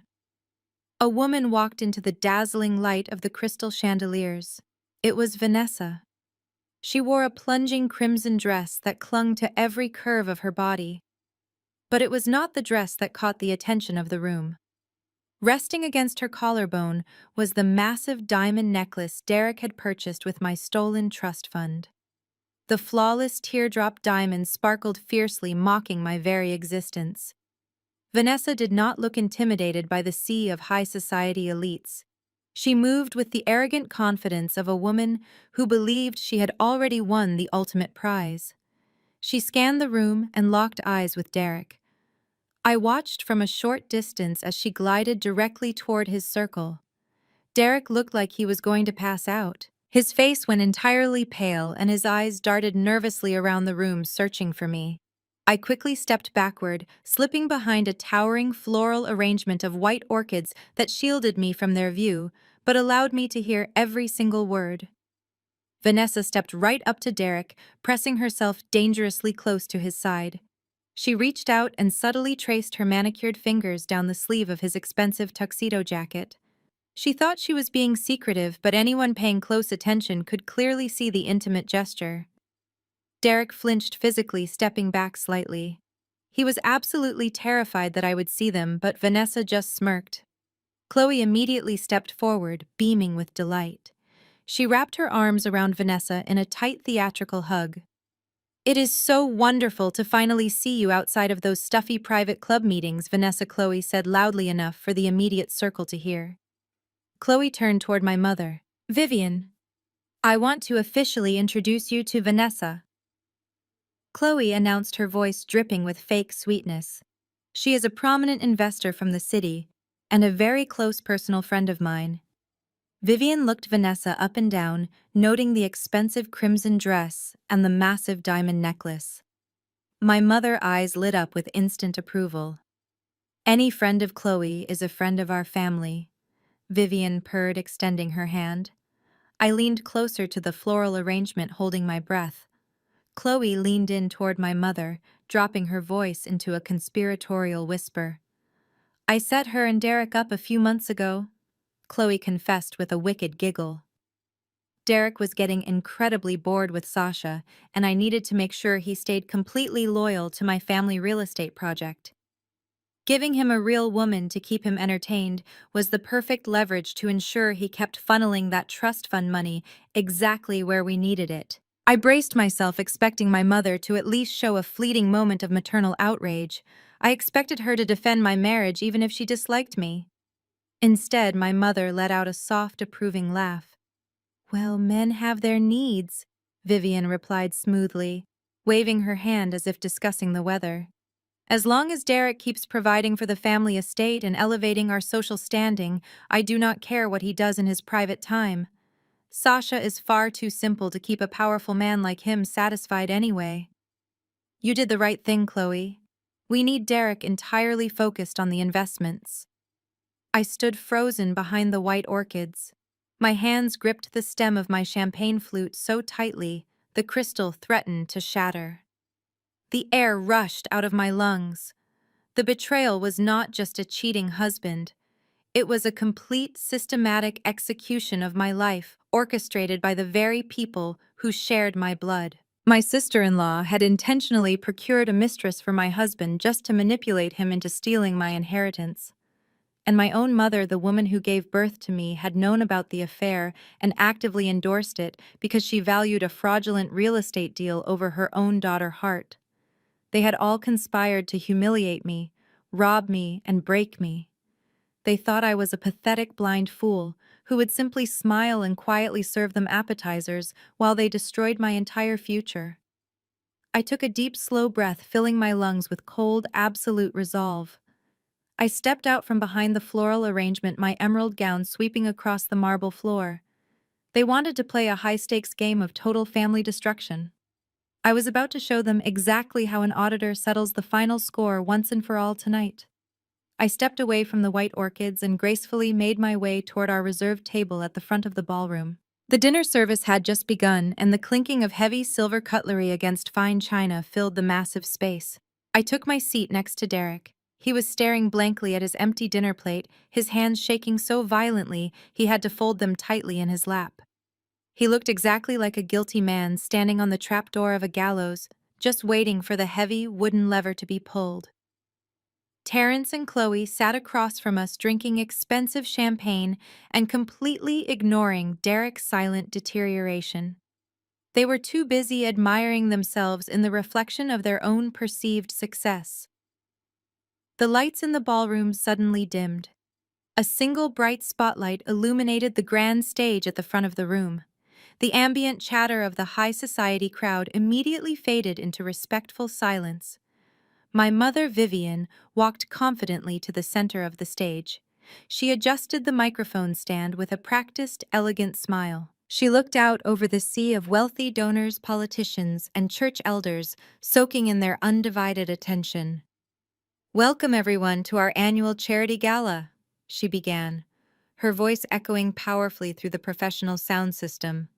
"Tonight we are gathered not just to raise money for our community, but to celebrate the enduring strength of the family unit. We are here to honor the legacy of those who built our foundations and to pass the torch to the strong, capable men who will carry our wealth into the future." The crowd erupted into polite applause. Vivian held up her hands to quiet the room, her smile widening into a mask of pure maternal pride. "Building generational wealth requires absolute focus and brilliant financial leadership," she continued. "It requires men who understand the aggressive nature of the modern market. That is why tonight I am incredibly proud to officially announce a major transition within our own family estate. Effective immediately, my son Terrence and my brilliant son-in-law Derek will be taking full executive control of our family charitable foundation and our grandfather trust fund. Terrence puffed out his chest and raised his champagne glass to the cheering crowd. Derek tried to force a smile, but it looked more like a painful grimace. He knew the trust fund Vivian was bragging about was completely frozen and actively under federal investigation, but he could not say a single word. Vivian was not finished. She turned her sharp gaze away from the crowd and looked directly down at our table. The spotlight shifted slightly, catching the shimmering emerald silk of my gown. My mother's eyes narrowed. She had promised to publicly humiliate me if I did not play the submissive wife, and she was about to deliver on that threat in front of the entire city elite. We all know that managing millions of dollars is an incredibly heavy burden, Vivian said, her tone dripping with thick, condescending sweetness. It is a world of high stakes that can easily overwhelm those who are not built for it. My daughter Sasha has always been a quiet, simple girl who prefers the comfort of her household chores over the complexities of corporate finance. A low murmur rippled through the ballroom. People turned in their seats to look at me. I could feel hundreds of judgmental eyes landing on my face, filled with a mixture of pathetic pity and quiet amusement. Chloe covered her mouth to hide a nasty giggle. Sasha Vivian commanded, leaning closer to the microphone. "Stand up, sweetheart. I want you to stand up right now and publicly thank your wonderful husband. You need to thank Derek for graciously taking the heavy, confusing burden of finances off your fragile shoulders. You are so incredibly lucky to have a strong man protecting you from a world you simply do not understand. Let us give a round of applause for a husband who truly takes care of his wife." The room filled with a slow, polite applause. It was the kind of applause reserved for a small child who had just completed a very basic task. The crowd waited for me to shrink into my seat. They expected me to lower my head, give a weak, embarrassed wave, and submit to my mother crushing public humiliation. Derek reached out under the table and weakly grabbed my wrist, silently begging me to just play along, so the spotlight would move away from him. I looked down at his clammy, trembling hand. I did not lower my head in shame. I did not shrink into the background. Instead, I stood up slowly and purposefully, pushing my chair back. I smoothed the front of my emerald gown, projecting absolute, unshakable confidence. I did not give a weak wave to the crowd. I slowly turned my back on my terrified husband and walked straight up the long center aisle, directly toward the illuminated stage. The click of my heels against the polished marble floor echoed through the dead silent ballroom. The polite applause had completely stopped. Every single face in the crowd was turned toward me. The wealthy donors, the church elders, and the local politicians watched with wide eyes as I bypassed the podium and walked purposefully up the center aisle. I could hear the panicked scraping of a chair behind me. Derek had jumped up from our table. He practically sprinted up the aisle to catch me before I reached the stage stairs. He stepped directly into my path, blocking my way. His face was slick with cold sweat, and his eyes were wild with absolute terror. He grabbed my elbow, squeezing it hard enough to bruise. "What are you doing, Sasha?" he hissed violently, his voice barely a whisper but laced with pure poison. "Get back to your seat right now. You are embarrassing me. Do not ruin this night for us." I looked down at his hand gripping my arm and then looked directly into his panicked eyes. "I am not ruining anything, Derek," I replied, my voice perfectly level and icy cold. "I am simply following my mother's instructions. She told me to stand up and speak about our finances, so that is exactly what I am going to do." He opened his mouth to argue, but I did not give him the chance. I ripped my arm out of his grasp with a sharp, forceful jerk. I stepped around him, leaving him standing frozen in the middle of the aisle like a terrified little boy. I walked up the carpeted steps to the grand stage. The bright spotlight hit my face, illuminating the emerald silk of my gown. My mother Vivian stood by the microphone stand, looking slightly confused but mostly annoyed. She thought I was coming up to deliver a tearful, submissive speech thanking Derek for being such a wonderful provider. She forced a stiff maternal smile for the audience as I approached her. Just keep it short, Sasha, Vivian muttered under her breath so the microphone would not pick up her voice. Tell them how much Derek provides for you, and then go sit back down. Do not make this about yourself. I did not reply to her. I simply reached out and took the heavy silver microphone right out of her manicured hand. Vivian blinked in surprise, taking a step back as I took total command of the center stage. I looked out over the sea of faces. I could see Chloe and Terrence sitting at the front table looking incredibly smug. I could see Vanessa standing near the bar wearing the stolen diamond necklace with a condescending smirk on her face. And in the back of the room, I saw Elias leaning against the heavy wooden doors, watching me with intense anticipation. I took a deep breath, letting the silence stretch for just a moment to ensure I had their absolute undivided attention. Good evening, everyone. I began, my voice ringing clear and powerful through the massive ballroom speakers. My mother is absolutely right. Managing millions of dollars is an incredibly heavy burden. It requires a specific level of brilliance and a deep understanding of corporate finance. For the past 5 years, my family has believed that I am nothing more than a simple administrative assistant. They believed I was completely blind to the complex financial maneuvers happening right inside my own home. The massive crowd murmured softly, completely confused by my sudden authoritative tone. My mother Vivian shifted uncomfortably behind me, clearly sensing danger. I looked directly down at Derek, who was still standing paralyzed in the center aisle. But the truth is, I am a forensic accountant, I announced clearly and confidently. I own and operate a private financial crisis management firm. I spend my days tracking stolen corporate assets and dismantling massive financial fraud rings. So when my mother told me to stand up tonight and thank my husband for taking over my inheritance, I realized I had a professional obligation to fulfill. I think it is only fair I give a brief presentation on exactly where my husband is investing our family money. I reached into the hidden pocket of my emerald gown and pulled out a small black presentation clicker. I aimed it at the control booth in the back of the room and pressed the main button. The giant LED screens behind the stage, meant for charity slideshows, suddenly went entirely black. A second later, they flared back to life, illuminating the entire stage. But they were no longer displaying the usual boring local charity foundation logos. The massive screens were now broadcasting high-definition bank statements and wire transfer logs for the entire city elite to see.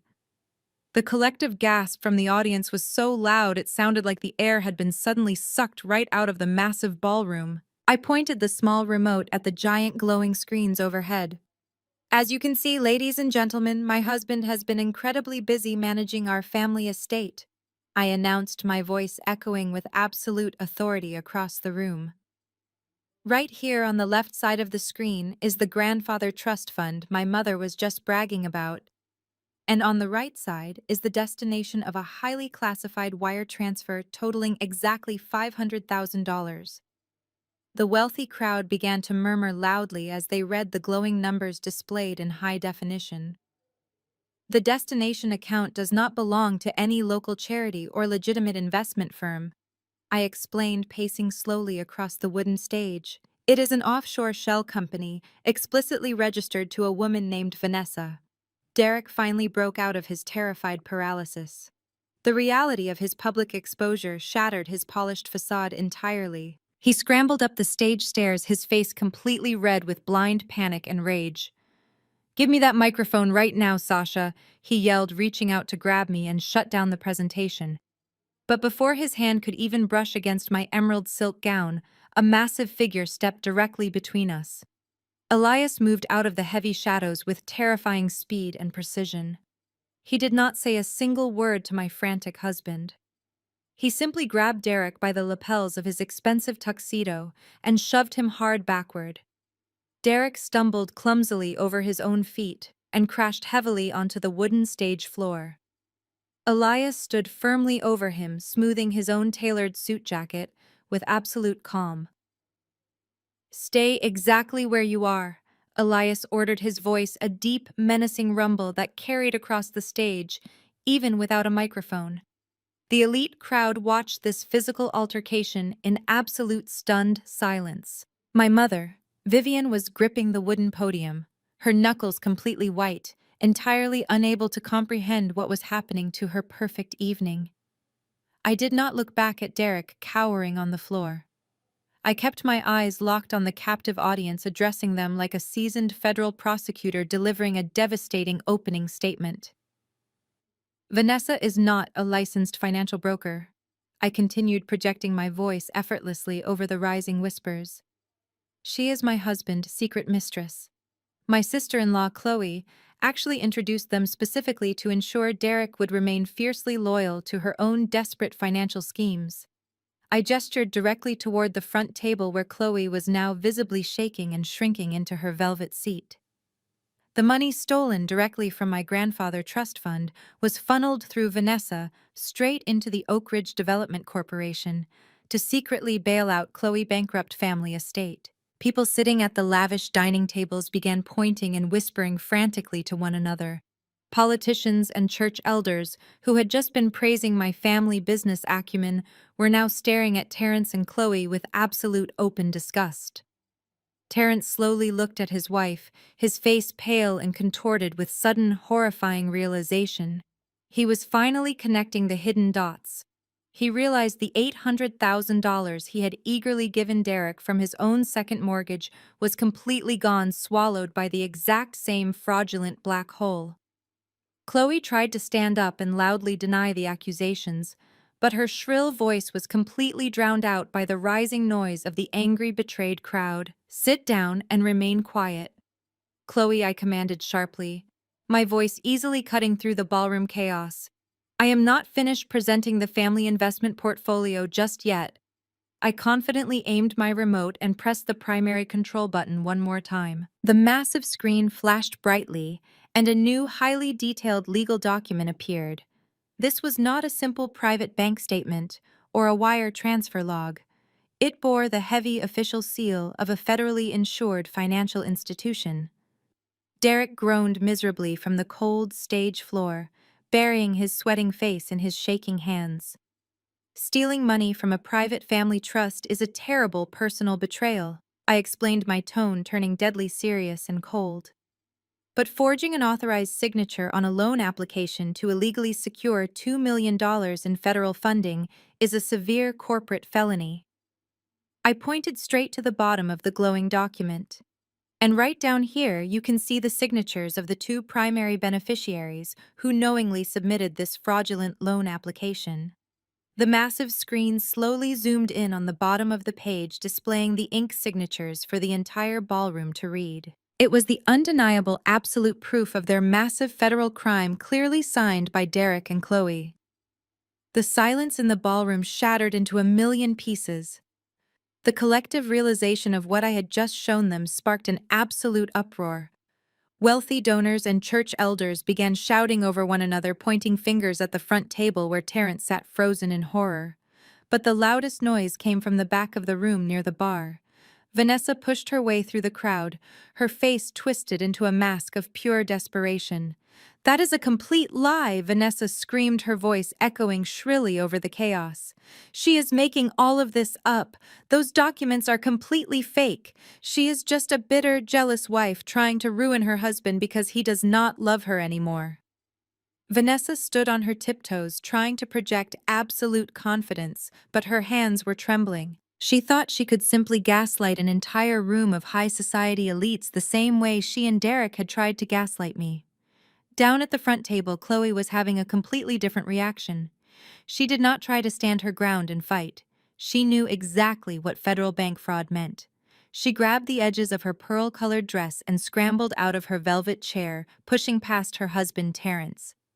"Get out of my way!" Chloe shrieked, knocking a crystal wine glass off the table. It shattered loudly against the marble floor. "She is crazy. Sasha has lost her mind. I am not staying here to listen to the delusions of a psychotic woman." Chloe shoved a waiter aside, frantically trying to make a run for the side exit of the ballroom. But the crowd of angry, betrayed investors and socialites had already formed a tight wall. They did not move. They glared at her, blocking her path completely. Chloe backed away, her chest heaving as she realized there was nowhere left to run. I stood on the stage completely unbothered by their pathetic outbursts. I raised the presentation clicker once again and aimed it at the control booth. Fake documents. I asked, my voice cutting through the noise with chilling calmness. That is a very bold claim, Vanessa. Let us look at something a little more tangible then. Something you are wearing right now. I pressed the button. The massive LED screens behind me transitioned instantly. The federal loan application vanished. In its place, a massive high-definition photograph appeared. It was the picture I had taken at the designer boutique. The image showed a close-up of a heavy gold clasp attached to a diamond necklace. As you can see, this is a macro photograph of the clasp on a custom diamond piece, I explained, pacing across the stage. Right there, engraved in the gold, is a unique identifying serial number. I clicked the remote again. A split screen appeared. On the left was the serial number from the necklace. On the right was an official receipt from the European jeweler, dated exactly 1 day after the $500,000 wire transfer was initiated from my frozen trust fund. The serial numbers matched perfectly. The purchase price was listed at exactly $150,000. If you look closely at the woman screaming in the back of the room, you will notice she is currently wearing that exact same necklace, I announced, pointing directly at Vanessa. She is literally wearing the stolen assets of my family trust fund around her neck. The entire ballroom turned in unison to look at Vanessa. Hundreds of eyes locked onto the glittering teardrop diamond resting against her collarbone. Vanessa gasped, her hands flying up to cover her neck as if she had just been burned by the diamonds.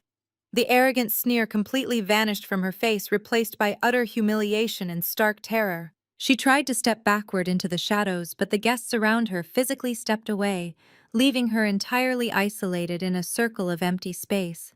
She looked around wildly, searching for Derek to save her. But Derek was still cowering on the stage floor, guarded by Elias. There was no one left to manipulate. The brilliant financial web they had spun to destroy me had been completely untangled and wrapped tightly around their own throats. My mother Vivian stood near the podium, her face buried in her hands, weeping loudly over the complete destruction of her social empire. She cared only about the massive scandal instead of her own daughter. Before anyone else spoke, a sudden heavy thud echoed from the back of the room. The heavy oak doors of the grand ballroom swung wide open, hitting the walls with a crash. The dark foyer was suddenly illuminated by brilliant flashing red and blue lights reflecting sharply off the crystal chandeliers above our heads. 6 federal agents wearing dark windbreakers with bright yellow letters printed across their backs strode purposefully into the room. The elegant string quartet playing softly in the corner abruptly stopped. The silence that followed was deafening, broken only by the heavy, authoritative footsteps of the agents marching across the polished marble floor. The crowd of wealthy socialites, politicians, and church elders immediately parted, creating a wide, clear path. No one wanted to be standing anywhere near the targets of a federal raid. Elias stepped down from the grand stage, leaving Derek cowering on the floor. He walked slowly and deliberately toward the back of the room, where his wife Vanessa was standing completely frozen in terror. Vanessa saw him approaching, and her confident, arrogant demeanor entirely disintegrated. She reached her shaking hands out toward him, her voice cracking as she tried to salvage the situation. "Elias, please," she begged, tears streaming down her perfectly contoured face. "You have to listen to me. He forced me to do it. Derek manipulated me into holding that money. I did not know it was stolen from his wife." Elias did not show a single ounce of pity. His face remained carved from cold, hard stone. He did not yell or create a scene. He simply reached inside his tailored suit jacket and pulled out a thick, folded stack of legal documents. He shoved them aggressively into her trembling hands. "I am not a fool, Vanessa," Elias said, his deep voice carrying clearly through the silent ballroom. "Those are official divorce papers. I have already locked you out of our house and frozen every joint account we share." Attached to the divorce decree is a formal civil lawsuit filed by my corporate firm. You are being sued for embezzlement and money laundering. You are going to leave this marriage with absolutely nothing, and you will spend the next 10 years trying to pay back the legal fees. He turned his back on her without waiting for a response, leaving her sobbing hysterically, clutching the papers against the stolen diamond necklace. While Elias handled his treacherous wife, the lead federal agents marched directly toward the illuminated stage. Derek saw them coming, and a primal panic took over his body. He scrambled backward across the wooden floor like a cornered animal desperately trying to put distance between himself and the authorities. He bumped hard into the wooden podium, nearly knocking my mother over. He looked out at the sea of faces, searching for anyone to shield him. But high society operates on self-preservation. No one stepped forward. No one spoke in his defense. Derek realized he was entirely out of options, so he resorted to the only tactic he knew, which was throwing someone else under the bus to save himself. "Wait!" Derek screamed loudly, pointing a shaking finger frantically toward the front table. "You do not understand! I am not the only one involved in this. You need to arrest Terrence. He is my brother-in-law, and he gave me $800,000 to fund the real estate scheme. It was his idea to use the money for the Oak Ridge project, and Chloe forced me to do it. Her family was bankrupt, and she threatened to ruin my career if I did not forge the loan documents to save her historic estate. I was just following their instructions." The crowd let out a collective gasp of pure disgust. Terrence stood up from his chair, his face twisting into a mask of absolute hatred and betrayal. He had blindly defended Derek against me. He had taken out a second mortgage on his own home to support him. And the very second Derek faced consequences, he instantly tried to feed Terrence to the federal authorities. Chloe buried her face in her hands, sobbing loudly as the social standing she worshipped went up in flames.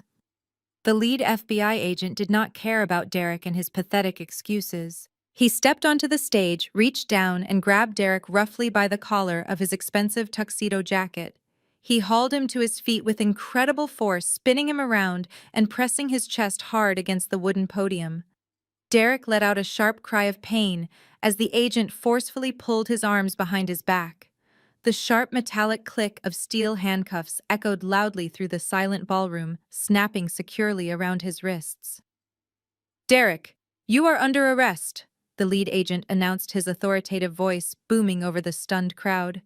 "You are being charged with federal wire fraud, grand larceny, and the forgery of documents submitted to a federally insured financial institution. You have the right to remain silent. Anything you say can and will be used against you in a court of law." The words hung in the air, heavy and final. Derek stopped struggling against the cold steel handcuffs cutting into his wrists. The reality of the Miranda rights washed over him, completely shattering the arrogant illusion he had built his entire life upon. He was no longer the brilliant investment director or the flawless son-in-law my mother worshipped. He was just a common criminal caught in a trap of his own making. He looked out at the sea of wealthy donors and community leaders who had been applauding him just 10 minutes ago. Now they were staring at him with absolute contempt and morbid fascination. Whispers rippled through the ballroom like a fast-moving current. Derek turned his head frantically, searching the stage until his bloodshot eyes locked onto mine. He fell to his knees, hitting the hard wooden floor with a loud thud. The federal agents held him firmly by the arms, but they allowed him to drop. He looked up at me, and the last remnants of his pride evaporated. Tears began streaming down his face, mixing with the cold sweat on his forehead. "Sasha, please," he begged, his voice cracking into a pathetic, wet sob. "Please tell them this is a huge misunderstanding. Tell them we were just moving the money temporarily. You are my wife. We took vows. You cannot let them take me away like this. I will give it all back. I will fix it. Just call them off and tell them you authorized the signature." I stood perfectly still, looking down at the man I had spent 5 years of my life with. He was crying openly, snot running from his nose, his expensive tuxedo wrinkled and ruined. He was begging me to commit federal perjury just to save him from the consequences of his own greed. He actually believed he could still manipulate my emotions. He thought the quiet, submissive woman he had continuously belittled would suddenly step forward and throw herself onto his sword. I slowly descended the 2 wooden steps to stand on the main stage floor directly in front of him.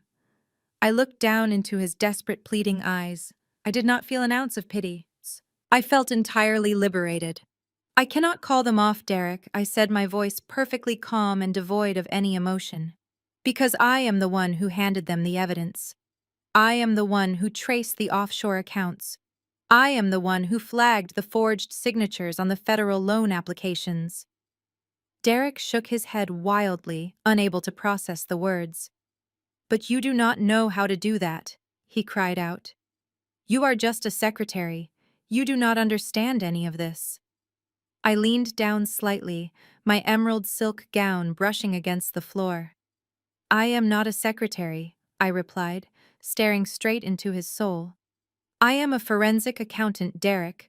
I own a firm that specializes in tearing down financial criminals exactly like you. You spent 5 years treating me like I was stupid because it made you feel powerful. But your arrogance made you careless. You left a digital paper trail a mile wide. You did not just cheat on your wife, you tried to rob the auditor." Derek gasped as the weight of my words finally crushed him. The woman he had relentlessly underestimated had meticulously engineered his complete and total destruction. He opened his mouth to speak, but nothing came out, except a hollow, broken wheeze. "Take him out of here," the lead federal agent ordered sharply, pulling Derek back up to his feet. Derek's legs gave out entirely. He could not even walk under his own power. 2 strong agents had to hook their arms under his armpits and physically drag him across the stage. His expensive leather shoes dragged uselessly across the polished wood. The elite crowd parted instantly, creating a wide, silent aisle for his humiliating exit. Hundreds of local socialites, church elders, and politicians watched in absolute silence as the golden boy of the community was hauled out of the grand ballroom like a sack of garbage. The heavy oak doors swung shut behind them, sealing his fate. The ballroom remained completely silent. Flashing red and blue lights cast eerie shadows across the crystal chandeliers. The federal agents had removed the primary target, but there was still a massive open wound bleeding out at the front table. I turned my back on the exit and walked slowly to the very edge of the stage. The bright spotlight followed my movements. I looked directly down at the velvet chairs where my brother Terrence sat, in stunned horror. And right next to him, trembling uncontrollably, was Chloe. I smiled a cold, dangerous smile. I was not finished yet. Chloe saw me looking directly at her and instantly shifted her strategy. The arrogant, wealthy heiress vanished entirely. In her place was a fragile, tearful victim. She threw her arms around Terrence, burying her face against his chest. "Terrence, you have to protect me," Chloe sobbed loudly, her voice echoing in the quiet room. "Sasha is trying to frame me. I swear I had no idea what Derek was actually doing. He told me it was just standard investment paperwork for the foundation. You know I would never do anything to hurt your family. Please, Terrence, tell them she is lying." Terrence looked down at his wife. His face was pale and his mind was clearly fracturing under the weight of the massive betrayal. He instinctively wrapped one arm around her shoulders, wanting to believe her tears were genuine. He looked up at me with pleading eyes, silently begging me to stop. He had already lost his $800,000 investment. He did not want to lose his marriage in front of the entire city elite. I refused to give him that mercy. True healing requires complete amputation of the infected tissue. I raised the presentation clicker and pressed the button one final time. The massive screens behind me flashed brightly, replacing the forged federal loan documents with a highly detailed legal deed. It was the official property deed to the historic Hamptons estate that Chloe used to assert social dominance. Stamped diagonally across the document in bright red digital ink was a massive notice of default. "You are a phenomenal actress, Chloe," I said, projecting clearly through the sound system. "But your tears cannot erase public financial records. You did not just sign those loan applications. You orchestrated the entire fraud. You needed my family trust fund because your own family is completely destitute. The crowd gasped again, leaning forward in their seats. Chloe stopped fake crying and froze. She slowly turned her head to look at the massive screens overhead. Her perfect pale complexion turned a sickly shade of gray. Your precious old money ran out a decade ago, Chloe, I declared into the microphone, my words hitting her hard. Your parents leveraged every single asset they owned to fund their failing commercial developments. The Oak Ridge Development Corporation was nothing more than a desperate shell game designed to hide a massive $15 million balloon loan. And that loan matured yesterday. You pushed my husband into a federal crime because you needed my money to save your parents from total bankruptcy. Chloe opened her mouth to speak, but no sound came out. She looked around the room, realizing every wealthy donor and socialite was looking at her with absolute disgust. The illusion of her superiority was completely shattered. But here is the most interesting part of the corporate acquisition process. I continued pacing slowly. When a borrower defaults on a heavily collateralized commercial loan, the bank sells that toxic debt to a buyer. I met with my wealth manager yesterday afternoon. I bought your family $15 million debt portfolio, Chloe. I am now your sole legal creditor. A collective murmur of shock rippled through the ballroom. Even my mother Vivian stopped crying and stared at me in pure disbelief. I held absolute power over the woman who had tormented me for years. Because you used the Hamptons estate as direct collateral, I do not have to wait for a court battle, I explained, my voice dropping. The contract includes an immediate liquidation clause. You have exactly 24 hours to vacate the Hamptons estate before my foreclosure team arrives to seize the property and change the locks. Your family is officially homeless. Chloe let out a blood-curdling shriek. No, she screamed, lunging forward against the table. You cannot do this. You are just a pathetic little secretary. You cannot take my family home. Terrence looked at the screen and then looked down at his wife. The final piece of the puzzle slammed into place. Chloe had never loved him. Her wealthy racist family had never accepted him. They tolerated his presence because they saw him as a convenient mark. They used his money and his marriage to quietly bail out their sinking ship. Terrence realized he had sacrificed his relationship with me just to fund the lifestyle of people who secretly despised him. Chloe reached out to grab his hand again, seeking comfort. Terrence, protect me, she cried. Terrence stared at her reaching hand. His face hardened into absolute stone. He did not reach back. Instead, Terrence slowly dropped her hand, letting her arm fall to her side. He stepped away from her, leaving her completely isolated. He finally realized his wife had used him and his sister to save her own bankrupt racist family. Terrence turned his back on Chloe, completely walking away from the table without saying a single word. He disappeared into the crowd, leaving his weeping wife alone amidst the shattered glass and ruined velvet chairs. The entire ballroom had descended into a chaotic symphony of shocked whispers and frantic phone calls. The city elite were already texting their circles, spreading the massive scandal that had just detonated in the middle of the most exclusive charity gala of the decade. The pristine image of our flawless, affluent family was completely incinerated in a matter of minutes. I lowered the microphone, clicking the remote one last time to plunge the massive screens behind me into total darkness. My work here was done. I turned to walk toward the stage stairs, but a sudden frantic movement caught my eye. My mother Vivian was scrambling up the wooden steps.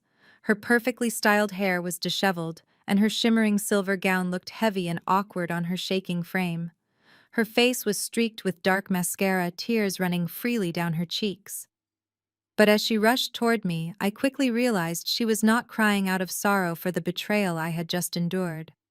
She was crying in absolute terror over her own destroyed reputation. Sasha. Vivian gasped, grabbing my forearms with a desperate, bruising grip. What have you done? You have completely ruined everything. You need to fix this right now. You need to get back on that microphone and tell all these people that this was just some horrible misunderstanding.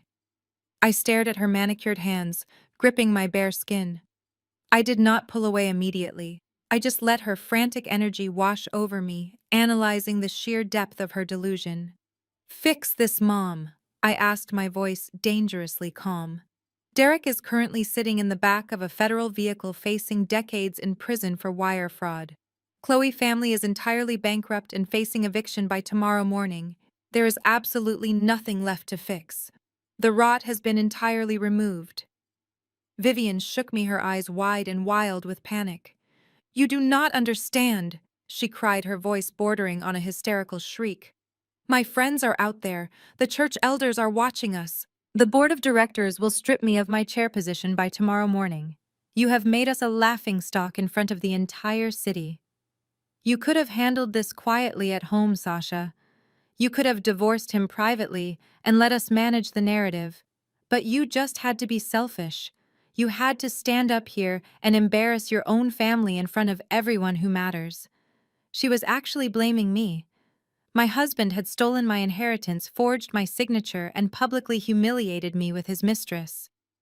My sister-in-law had orchestrated the entire criminal enterprise. And my mother, who knew about the affair and encouraged it to protect a fraudulent investment, was now standing on a stage demanding I apologize for ruining her party. I reached up and firmly grabbed my mother's wrists. I peeled her hands off my arms with slow, deliberate strength, pushing her away from me. I am not apologizing for defending myself, Vivian, I said, dropping the title of mother forever. I spent my entire life shrinking myself down just to make you comfortable. I wore the plain clothes you picked out.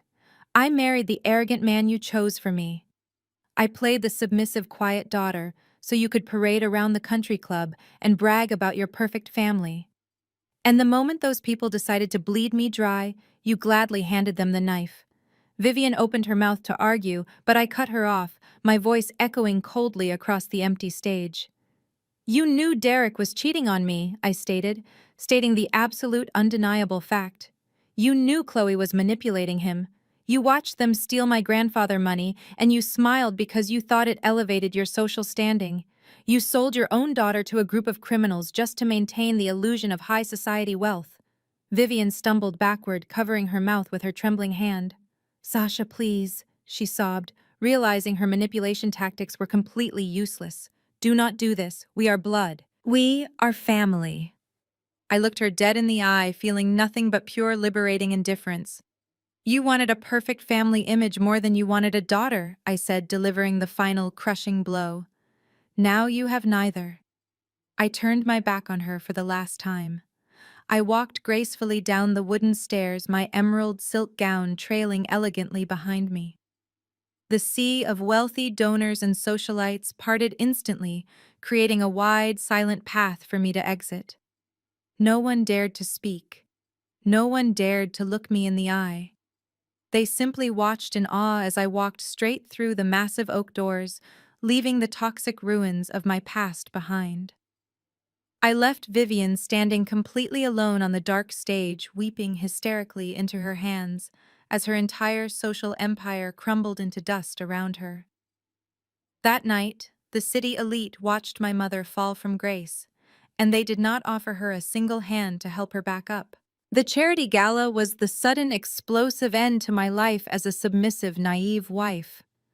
I walked out of that hotel and never looked back. Fast forward exactly 6 months. The dust had completely settled over the smoldering ruins of my former life. Derek and Vanessa were no longer wearing expensive silk and custom diamonds. They were both currently wearing matching federal-issue jumpsuits. The trial had been swift and brutally public. Derek tried to secure a plea bargain by turning on his CO conspirators, but the digital paper trail I handed the FBI was entirely bulletproof. The judge showed zero leniency for his arrogant financial crimes. Derek wept openly in the courtroom when he was sentenced to 8 solid years in federal prison for wire fraud and forgery. Vanessa, the arrogant mistress who thought she had secured a lifetime of luxury, received 5 years as a direct accomplice to embezzlement. Elias made sure her divorce proceedings left her completely destitute before the criminal sentencing even happened. She walked into federal custody without a single penny to her name. As for Chloe, the old money heiress, her spectacular downfall was the talk of the financial district for weeks. My foreclosure team evicted her bankrupt parents from the historic Hamptons estate the very next morning, just as I promised. I stood on the sidewalk and watched the moving trucks haul away generations of their stolen pride. Terrence filed for a vicious expedited divorce, entirely disgusted by how she had used him to fund her racist family. He was broke and humiliated, living in a tiny studio apartment while he worked overtime to pay off his massive second mortgage. Chloe, with no trust fund, no husband, and no social standing, was last seen working the perfume counter at a mid-tier retail department store downtown. She had to smile and spray samples for the exact same high society women she used to mock. My mother Vivian vanished from the social scene, entirely retreating into her sprawling suburban home as a total pariah. Her beloved church elders and board directors had officially excommunicated her to protect their own reputations. She was completely alone. I stood by the floor-to-ceiling window of my sleek, high-rise office, looking out over the sprawling city skyline. The morning sun reflected off the glass towers, casting a warm, brilliant light across my massive desk. I had officially launched my financial crisis management firm to the public, and the response was overwhelming. The waitlist for my specialized auditing services was already backed up for 2 years. I was no longer hiding behind a plain wardrobe or a secret identity in a hidden downtown cubicle. I wore a sharp, tailored cream suit, and I commanded absolute respect in every room I entered. I employed a team of 30 brilliant analysts, and we were the most feared forensic accounting firm on the entire East Coast. The frosted glass door of my office swung open, and my assistant smiled brightly. "Elias is here to see you," she announced, stepping aside. Elias walked in wearing his usual impeccably tailored dark suit. He carried a bottle of incredibly rare scotch and 2 heavy crystal glasses. "We won the appellate court ruling this morning," Elias said, setting the heavy bottle down on my polished mahogany desk. "Vanessa legal team tried to appeal the civil embezzlement charges, but the judge threw it out immediately. The victory is absolute, Sasha. We drained every last drop of the poison." I smiled, walking over to the desk. I poured 2 small measures of the rich amber liquid into the crystal glasses. I handed one to Elias, and we clinked them together in a quiet moment of mutual respectful solidarity. We had both been deeply betrayed by the people we trusted most, but we had weaponized our grief and turned it into an impenetrable fortress. "To absolute victories," I said, taking a slow, deliberate sip. The scotch burned perfectly, sliding smoothly down my throat. Elias nodded in agreement, taking his drink. "To absolute victories," he echoed. He gave me a brief, respectful nod, acknowledging the massive empire I had built before turning and leaving the office to head back to his own corporate firm. I walked back over to the towering glass window and looked out at the city moving far below me. I took a deep breath of the crisp, conditioned air. The toxic husband, the poisonous mother, the manipulative sister-in-law, and the arrogant mistress were all entirely gone from my world. They had tried to break me down and bury me under the weight of their own selfish greed. But they forgot that seeds grow best in the dark. I had lost a deeply flawed marriage and a corrupt family, but I had gained something infinitely more valuable. I had gained absolute, unshakable freedom. I built an empire with my own 2 hands. The ultimate clapback was never just about executing the perfect financial revenge against those who wronged me. It was finally choosing myself. The most powerful lesson to draw from Sasha's journey is the profound importance of refusing to shrink yourself to accommodate the toxic insecurities of others. Throughout the narrative, Sasha's husband, mother, and sister-in-law systematically underestimated her. They confused her quiet endurance with foolishness and her enforced submission with weakness. They built their entire fraudulent empire on the assumption that she would always prioritize their comfort and social image over her own dignity. However, Sasha's ultimate triumph was not merely the meticulous dismantling of their financial crimes. Her true victory was an internal one. She realized that trying to appease people who are committed to misunderstanding and using you is a battle you will always lose. In reality, we may not be forensic accountants uncovering multi-million-dollar federal fraud schemes, but the emotional dynamics remain deeply relatable. We frequently encounter individuals, sometimes even family members, who demand we play a lesser role so they can feel superior. They weaponize guilt, obligation, and social expectations to keep us confined to boxes of their own making. Sasha's story teaches us that true empowerment requires radical boundaries. It demands the courage to stop seeking validation from environments that actively drain your worth. Setting these boundaries can be a lonely and painful process, especially when it involves severing ties with the very people who are supposed to support you. Yet removing toxic influences is the only way to clear the ground for your own genuine success and peace of mind. You owe absolutely nothing to those who only value you for what they can extract from your life. Take a hard look at your own relationships today and firmly reclaim the power you have been quietly giving away to those who do not deserve it.